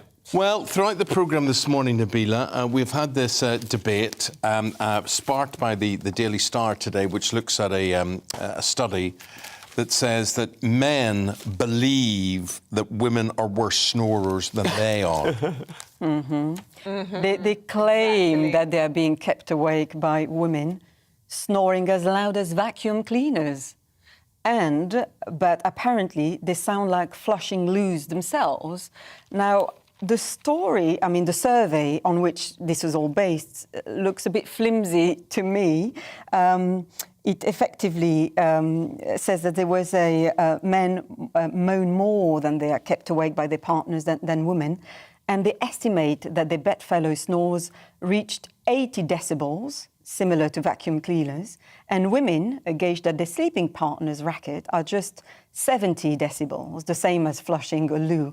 Now, 3 in 10 men say they are regularly kept awake by their loved ones snoring, and compared to 2 in 10 women. Yeah. So it might just be that women just put less up... less moany. You know, I'm going out on a limb here. Yeah. I may be wrong. But you know the way you think you look at someone and just say, that person looks like a snorer. I'm not going to say I look like a snorer. I bet you're a snorer. I'm not.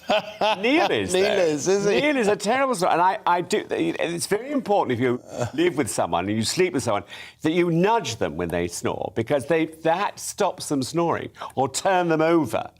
Roll them out. Yes, because it is horrible snoring.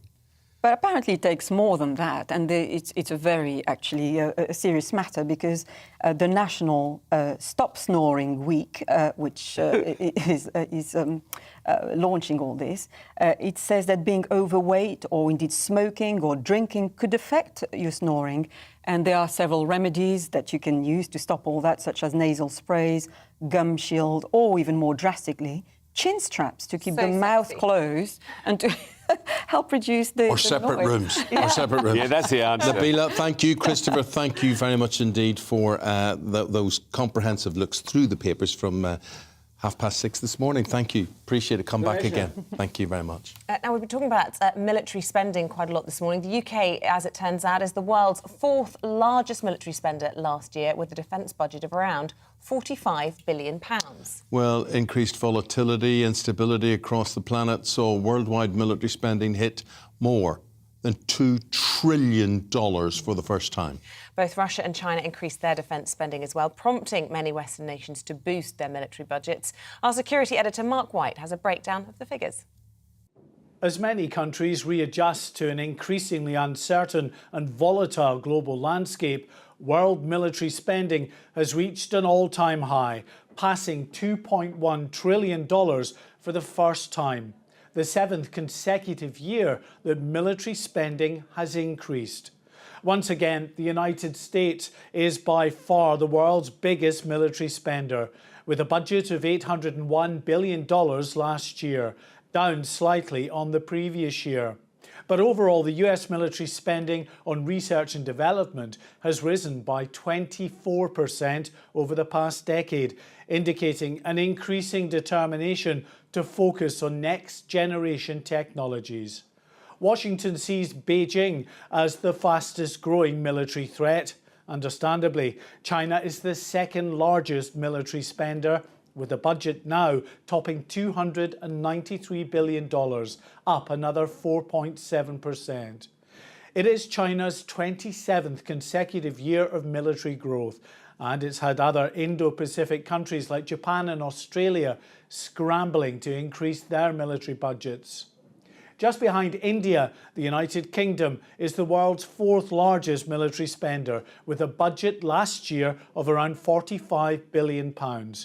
With the standing army decreasing to a figure near 70,000 and concerns over a lack of big-ticket items like ships, tanks and aircraft, there is still some way to go before the UK Ministry of Defence is seen as getting value for money on its procurement of weapons systems. The UK has always been a top global spender. Might not be at the same level as China or the US, but it's always been, top 5, top 10 most recently. And I mean, again, it has a vast and very well-equipped military that it needs to maintain. The country itself is also investing a vast amount of financial resources into Air Force and the Royal Navy as a way of kind of building up its military. Russia has again made it into the top 5 military spenders with a budget last year of $65 billion. Unsurprisingly, expenditure increased by almost 3%, boosted by additional oil and gas sales as Moscow built up its forces along the Ukrainian border. And with increasing instability across the globe, military analysts predict this year's defence spending will again hit record levels. Mark, thank you very much indeed. With the time at 8 minutes now before 9 o'clock, it's time for... On Your Doorstep. It is. And this morning, our Wales reporter Lily Hewitson is in... Wales. Yeah, yes, Cowbridge. she's in Cowbridge. Hello, Lily. Tell us where, what you're up to.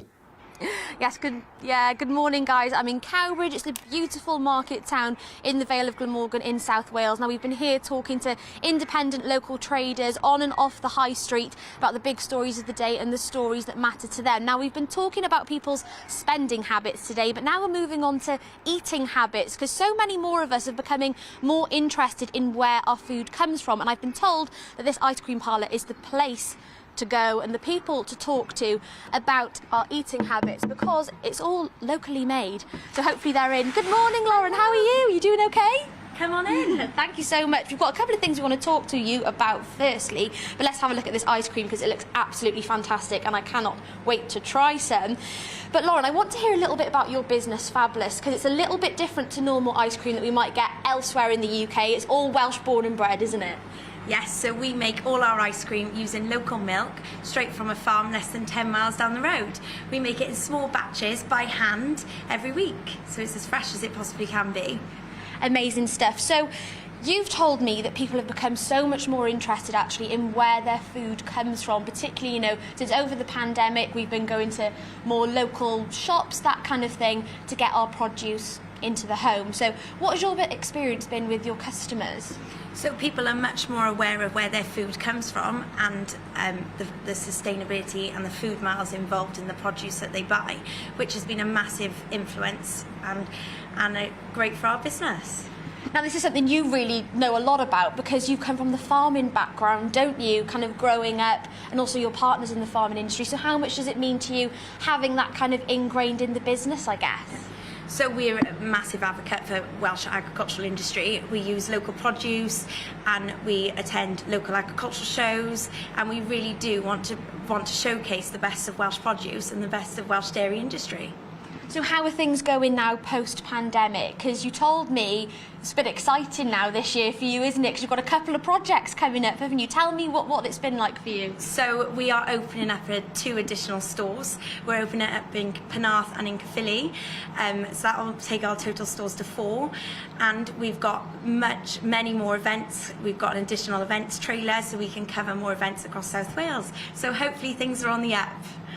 And what's that like customer-wise? Because obviously we've seen a kind of dip and high over the last couple of years, and you said that people are going to be so much more interested and more confident, I guess, to go to these big events, which is going to, in terms of the supply chain, is going to really help you guys out, isn't it? Yes, yeah, and people buy with their eyes, and our ice cream is so eye-catching and fabulous to look at, so we do really well when it comes to our events and things like that. So yeah, hopefully we're in for a bumper year. We just need the weather. Definitely. So looking at some of the ice creams that we've got going on down here, can you run me through a couple of them? What are the kind of the best sellers that we've got going on? Because I've heard we've got Jaffa Cake, which sounds incredible. Yeah. So what else have we got? We've got honeycomb, which is one of my favourites. We've got chocolate. We make this using Belgium chocolate. Bubblegum, Malteser. We're still in the Easter sort of flavours at the moment. I'm not ready to get rid of them. We've got a mini egg one, a mint, mango, always a refresh and run one. Clotted cream and fudge, amazing. A bourbon biscuit, something a little bit different. We've got Jaffa Cake, peaches and cream, and then we always have a dairy-free option, a sorbet for those who are unable to have lactose. Amazing stuff. And being part of the high street here in Cowbridge, what does that mean to you? Because there's so many independent kind of local traders here. It's quite a unique high street, isn't it? Because there's not that many chain shops. So what's it like being a part of that? So we love Cowbridge High Street. We're a little bit off the beaten track, but we've got such a fab location over the river, and it's people come for the day, they come for a visit. We've got an amazing farmers market every other Saturday just in the car park up the road. So it's a really good, strong market town, and hopefully it should continue. Amazing stuff. Well, thank you so much for having us in your ice cream parlour this morning, Lauren. I'm so excited to try some of this ice cream. I've got my eye on the Jaffa cake, but I think I might try a couple of others as well. But for now, back to you. Oh, and the sun is shining well. The ice cream. Yes, it's a lovely, lovely day. Lovely, everything's lovely about what you've done today, Lily, including your blazer. We just love your blazer. Thank you very much indeed, Lily Hewitson there in Cowbridge. Do stay with us. Coming up just after 9 o'clock, we'll be taking through the latest royal headlines, and we'll be telling you about how the royal family will be celebrating Anzac Day later on. We have got Andrew Pearce with his view on that. Back after this.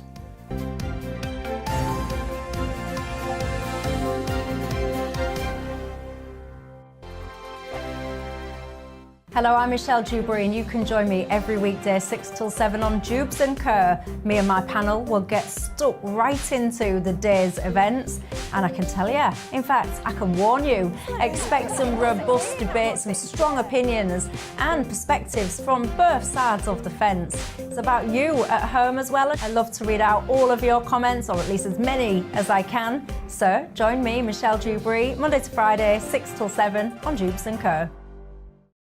On radio, they call it the drive time slot, 4 p.m. until 6 p.m.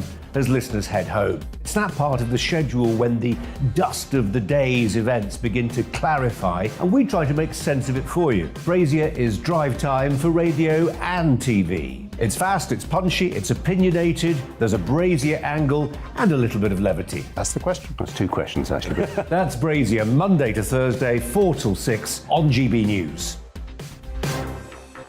Hello, I'm Patrick Christie's. And I'm Mercy Moroki. Make sure that you join us Monday to Thursday, 10 a.m. until midday, right here on GB News for To The Point.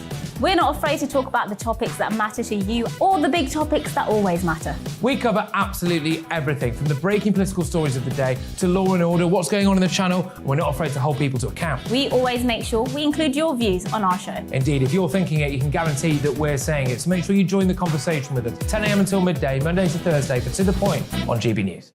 I'm Dan Wootton. Join me Monday to Thursday from 9 to 11 for the feistiest and most fun news debate on TV, where free speech reigns. I'll bring you a sharp take on the day's biggest stories, bombshell newsmaker interviews, and A-list guests. And I guarantee you, no spin, no bias, no censorship, and no reason to go to bed. That's Dan Wootton Tonight, Monday to Thursdays from 9 on GB News.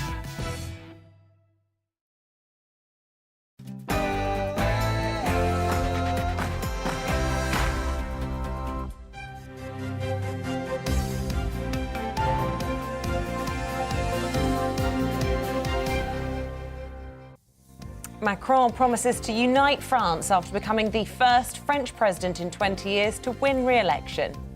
A very good morning to you wherever you are. It's just coming up to 9 o'clock on this Monday, 25th of April. This is Breakfast on GB News with Eamonn Holmes and Isabel Webster. Here's what's... She's all together now. Sorry. Here's what's leading the news this morning. You just can't contain yourself, can you? Right. The Prime Minister Boris Johnson has congratulated Emmanuel Macron on winning re-election in France, adding that he looks forward to working on the issues that matter most to both countries. Military spending globally has reached a record $2 trillion as European countries up their defence budgets in the wake of Russian aggression.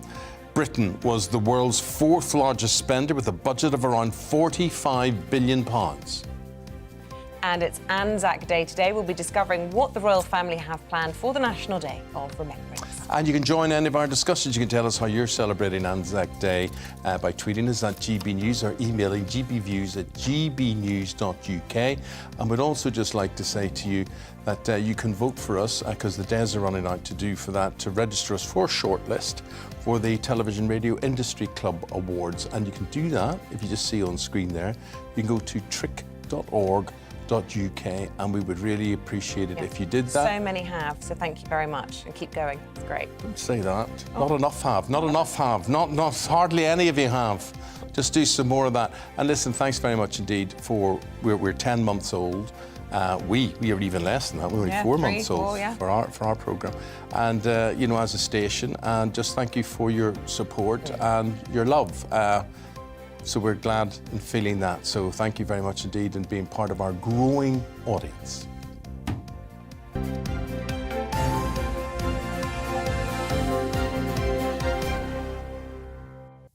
So the Duke of Cambridge is going to lay a wreath at the Cenotaph and attend a service at Westminster Abbey today to commemorate Anzac Day. Yeah, this is to mark the anniversary of the start of the First World War Gallipoli landings.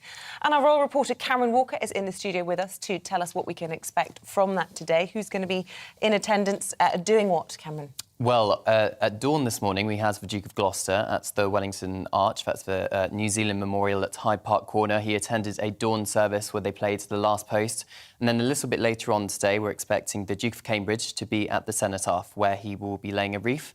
And then he's also going to be attending a service of Thanksgiving at Westminster Abbey. And then, of course, because of the coronavirus pandemic, we've seen nothing like this really for 2 years. So I think it's going to be a very special day for Australians and New Zealanders. Yeah. In terms of the royal family, though, Cameron, Prince Harry used to have quite a prominent role with all of this. Who will take his place on this? Well, we're seeing that there was reports, at least, that Princess Anne is going to be taking over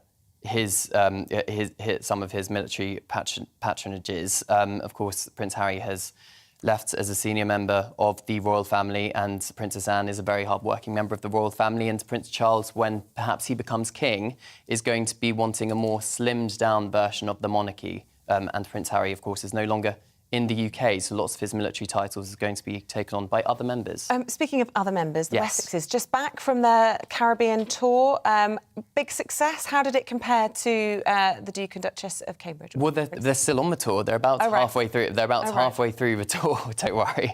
Yes, they're about halfway through the tour. So they started in St Lucia, and then they moved on to St Vincent. But even before the tour started, Isabel, we're running into problems. A message dropped in my inbox from Buckingham Palace. At the very bottom of the press release, it subtly mentions that Grenada, the visit to Grenada in the Caribbean, has been delayed.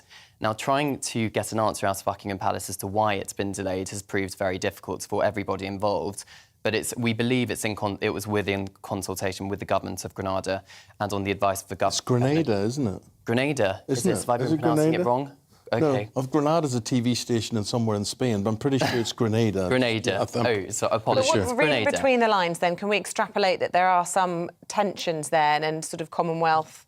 Yes. Well, there's been a protest in St Vincent. Around 15 people have protests. And last week, I spoke to a journalist in St Vincent called Ernesto Cook, who was talking about perhaps them wanting reparations for their role in slavery. Should we take a look at what he said? I think what has happened in the last couple of years, 5, 6, 7, there's been a political discourse where persons have talked about reparations, where persons have been talking about getting away from the monarchy, switching to a republic. All of that has come into this melting pot of ideas and discussions. And so persons are not really looking at the monarchy favorably anymore. It's just give us our reparations, let's say sorry for slavery, and let's move on with it. That's the discussion they're having now. I think we need to put this into some context, because these protests, there was 15 people at this protest in St Vincent. The population of the country is over 111,000, so it was a very, very small number. And, you know, the Earl and Countess of Wessex are not the first people to face protests when they go to the Caribbean. We obviously saw the Duke and Duchess of Cambridge a couple of weeks ago facing protest. But Prince Harry, even in 2016, when he did his Caribbean tour, faced protests, and Charles has as well. I think what's perhaps maybe emphasised the media coverage of these protests is the rise of republicanism. Barbados became a republic and got rid, essentially, of Her Majesty the Queen as their head of state back in November. And perhaps with the rise of the Black Lives Matter movement as well in recent years, it's come to the forefront a bit more. OK. Cameron, we'll leave it there. Thank you very much indeed. Cameron's the GB News Royal reporter on that. And if you wanted to talk to him, he's available there on Twitter, cameron.walker@gbnews.uk. Or I'm lying, that's your email. That's my email. So that, Cameron DL Walker. OK. Good seeing you. Thanks very much indeed. The time now is 6 minutes past 9. Yeah, so breaking news this hour, and a man has been arrested on suspicion of murder after 4 people were stabbed to death in South London last night. Police were called to a disturbance at a residential property in Bermondsey at 1:40 this morning, where they found 3 women and a man with stab wounds. All were pronounced dead at the scene. Police say all 5 people were known to each other. As you've been hearing, Boris Johnson has congratulated Emmanuel Macron after the French president beat his right-wing opponent, Marine Le Pen, to win a second term in office. Mr. Macron celebrated with his supporters at the Eiffel Tower after taking 58% of the vote. He is the first French president to be re-elected in 20 years. Meanwhile, protesters took to the streets of Paris and Lyon as a reaction to President Macron's re-election, which will see him in power for another 5 years. The US Secretary of State Anthony Blinken and Defense Secretary Lloyd Austin have visited Kyiv to show their support for Ukraine. They met President Volodymyr Zelensky late yesterday and pledged more than £500 million in additional aid and advanced weapons.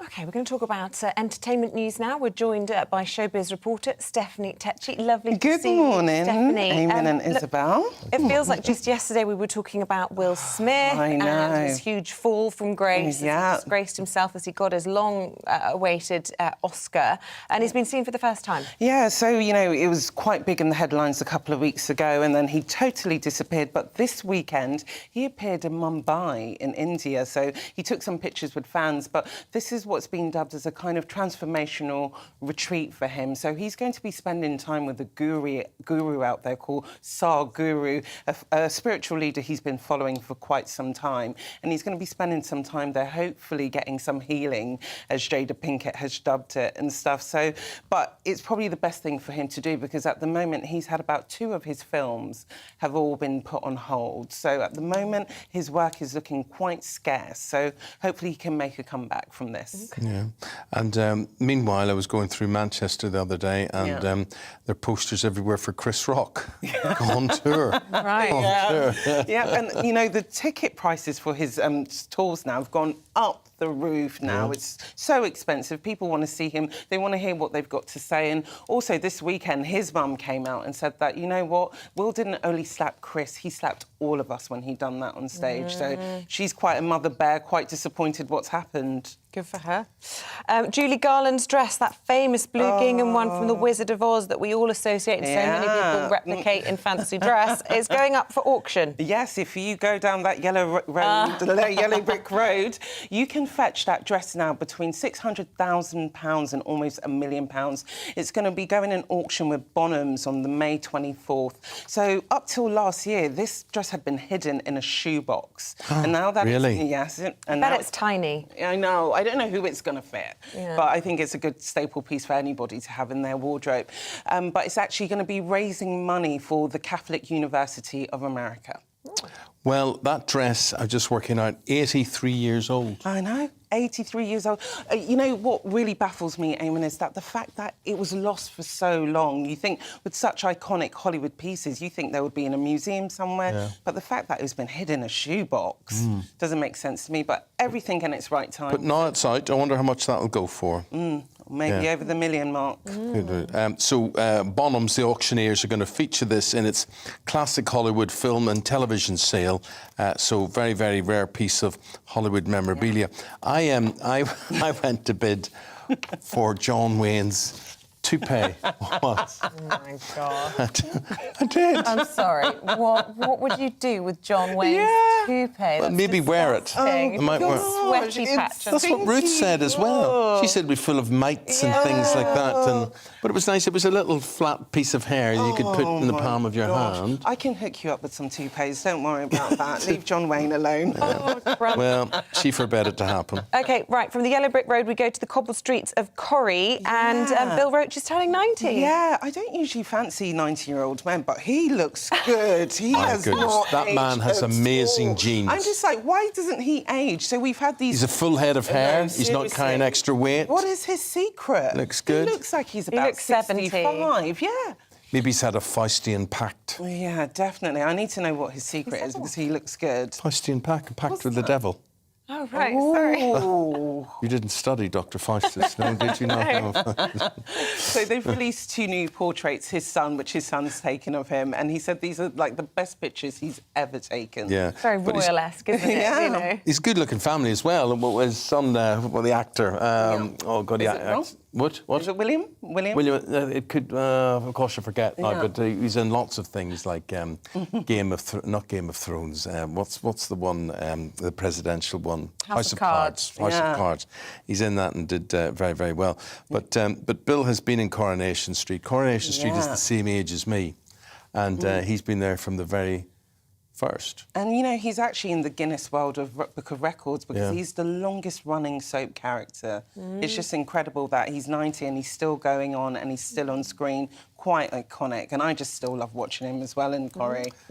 I remember as a kid of maybe 4 or 5 having a lifetime fear of electric fires, you know, with single bars, Yeah. because his wife, Valerie, Yeah. got into the bath. And for some reason, the bathroom was freezing. no. And she put the electric fire in the bathroom. Electrocuted. And it fell in. It went No. the water, everything. That was the end of her. That's how he lost his first wife. No. Yeah. That's quite tragic. I didn't know that. It's all right. It wasn't Well, It wasn't real? it was real. It's in the soap. It's in the soap. Oh, gosh. Poor old Steph. It's like heart in her chest. Let's talk about Miranda Hart. I'm not sure what she's been up to. She had a little 7-year hiatus, but I'm so pleased her show's coming back because she is very funny. She is brilliant. I love that sitcom. For years, fans and both the press have been asking, when is the 4th season going to come back? And she's always been like, I'm not sure. But since 2015, now she's ready to come back on our screens for a 4th series. She confirmed to The Sun that it will be back. Obviously, the series contains people like Tom Ellis, Sally Phillips, but we do not know who will be joining us for the comeback. And so no indication of what she's been doing, but she's missed it and she's ready for more. Do you know, I find Miranda Hart quite a lady of extremes because it's like when she's on air, she's quite comedic, but when she's in her personal life, she's quite quiet and she doesn't That's really so often like the case, isn't it, limelight with as comedians? well. Yeah. And people always expect them to be quite switched on, but I do know she loves her dogs, though.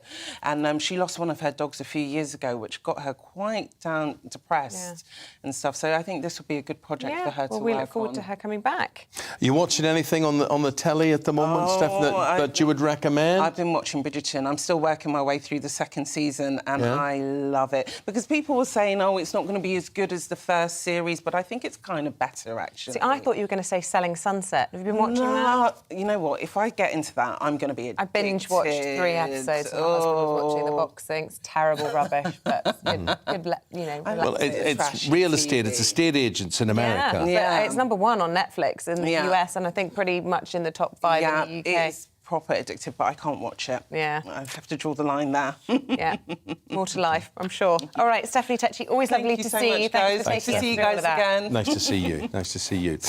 With the time at 14 minutes past 9, we'll take a break and give you the weather. Looking ahead to today's weather, and the UK is looking bright for many. However, there will be some showers across England and Wales. Let's have a little look at those details. Zooming into the southwest, and for much of the region, it will be dry with some spells of sunshine. However, 1 or 2 showers may develop, especially across that eastern area. Moving further towards London, and the showers are more likely to be widespread across the southeast of England and across East Anglia, with 1 or 2 heavier showers also possible.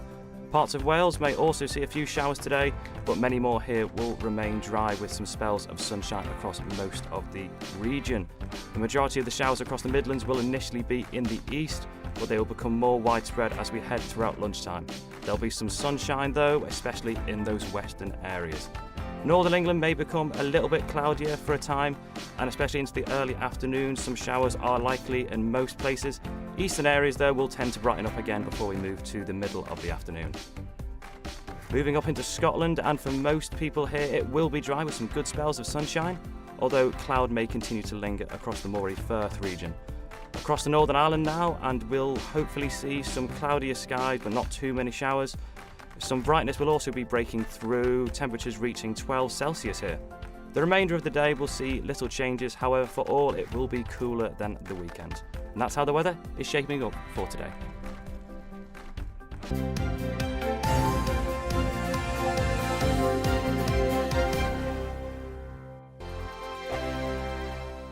Hello, I'm Michelle Dewberry, and you can join me every weekday 6 till 7 on Jubes and Kerr. Me and my panel will get stuck right into the day's events, and I can tell you, in fact, I can warn you, expect some robust debates, some strong opinions and perspectives from both sides of the fence. It's about you at home as well. I love to read out all of your comments, or at least as many as I can. So join me, Michelle Dewberry, Monday to Friday, 6 till 7 on Jubes and Kerr.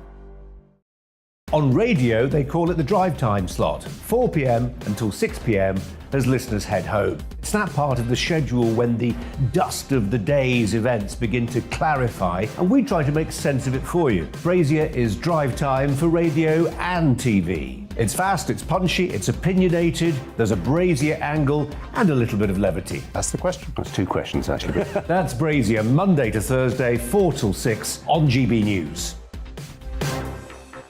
Hello, I'm Patrick Christie's. And I'm Mercy Moroki. Make sure that you join us Monday to Thursday, 10 a.m. until midday, right here on GB News for To The Point. We're not afraid to talk about the topics that matter to you or the big topics that always matter. We cover absolutely everything, from the breaking political stories of the day to law and order, what's going on in the channel. We're not afraid to hold people to account. We always make sure we include your views on our show. Indeed, if you're thinking it, you can guarantee that we're saying it. So make sure you join the conversation with us, 10 a.m. until midday, Monday to Thursday for To The Point on GB News. I'm Dan Wootton. Join me Monday to Thursday from 9 to 11 for the feistiest and most fun news debate on TV, where free speech reigns. I'll bring you a sharp take on the day's biggest stories, bombshell newsmaker interviews, and A-list guests. And I guarantee you, no spin, no bias, no censorship, and no reason to go to bed. That's Dan Wootton tonight, Monday to Thursdays from 9 on GB News.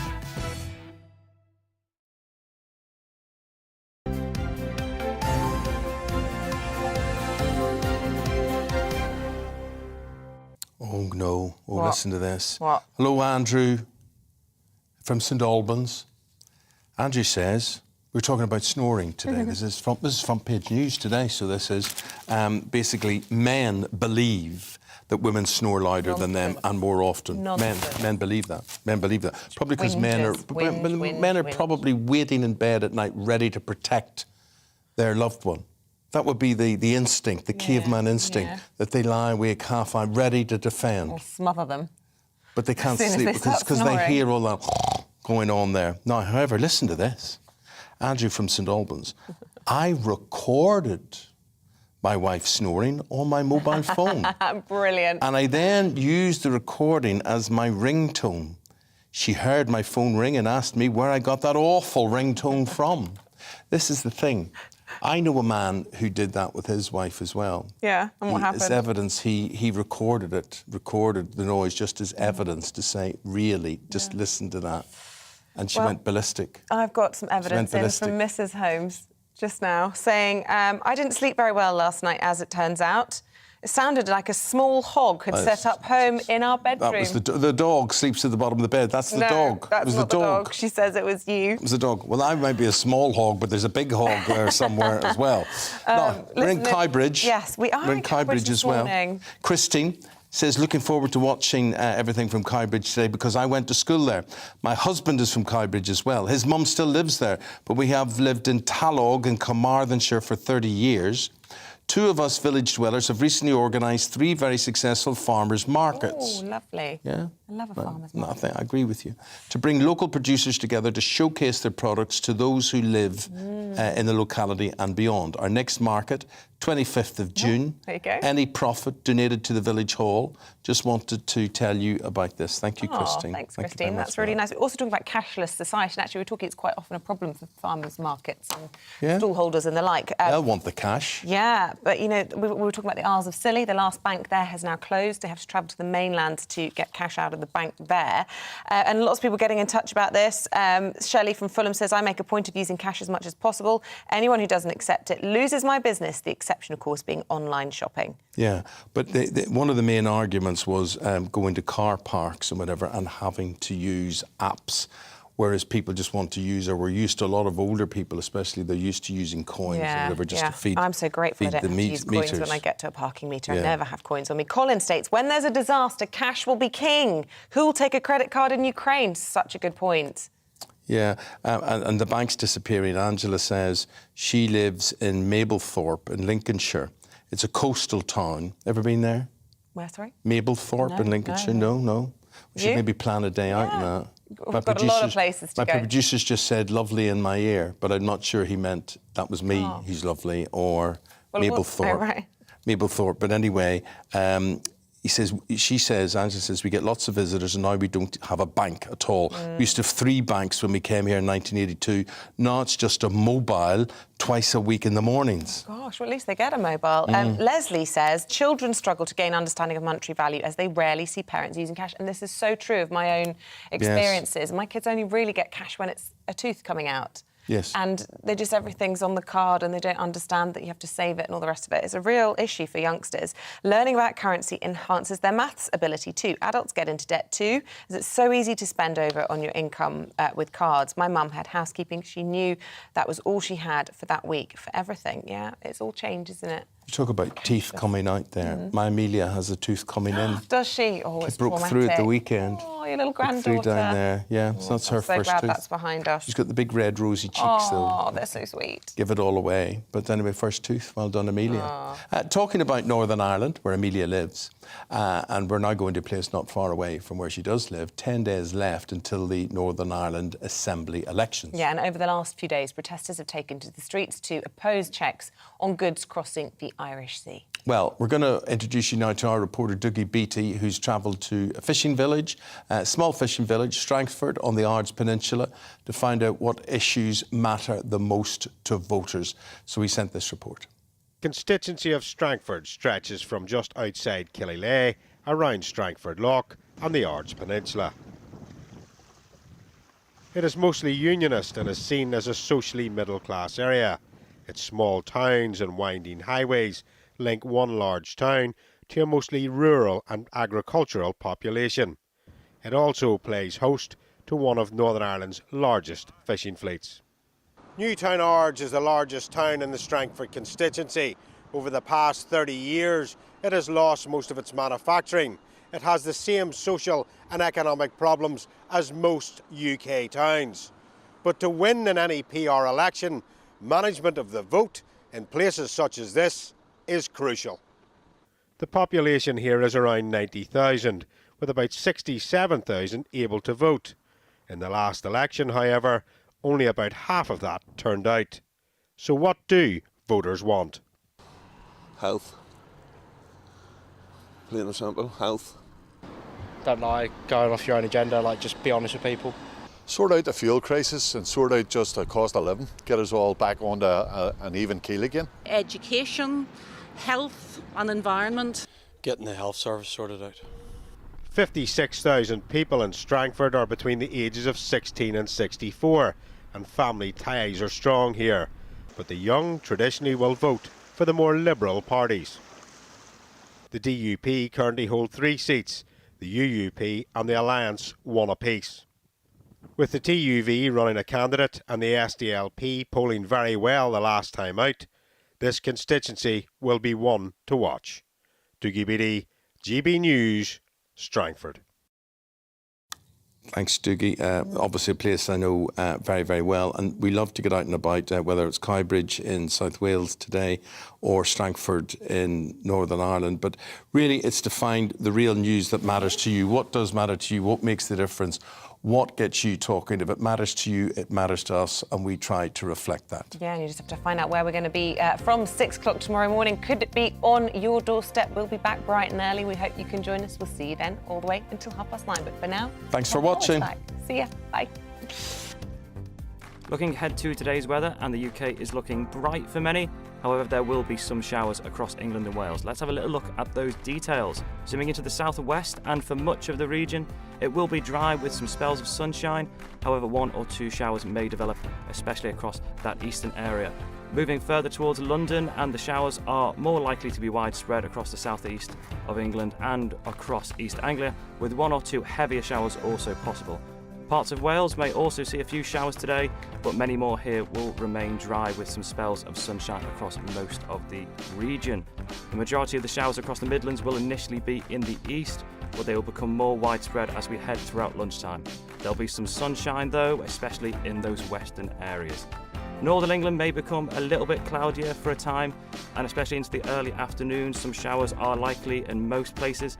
Eastern areas, though, will tend to brighten up again before we move to the middle of the afternoon. Moving up into Scotland, and for most people here, it will be dry with some good spells of sunshine, although cloud may continue to linger across the Moray Firth region. Across to Northern Ireland now, and we'll hopefully see some cloud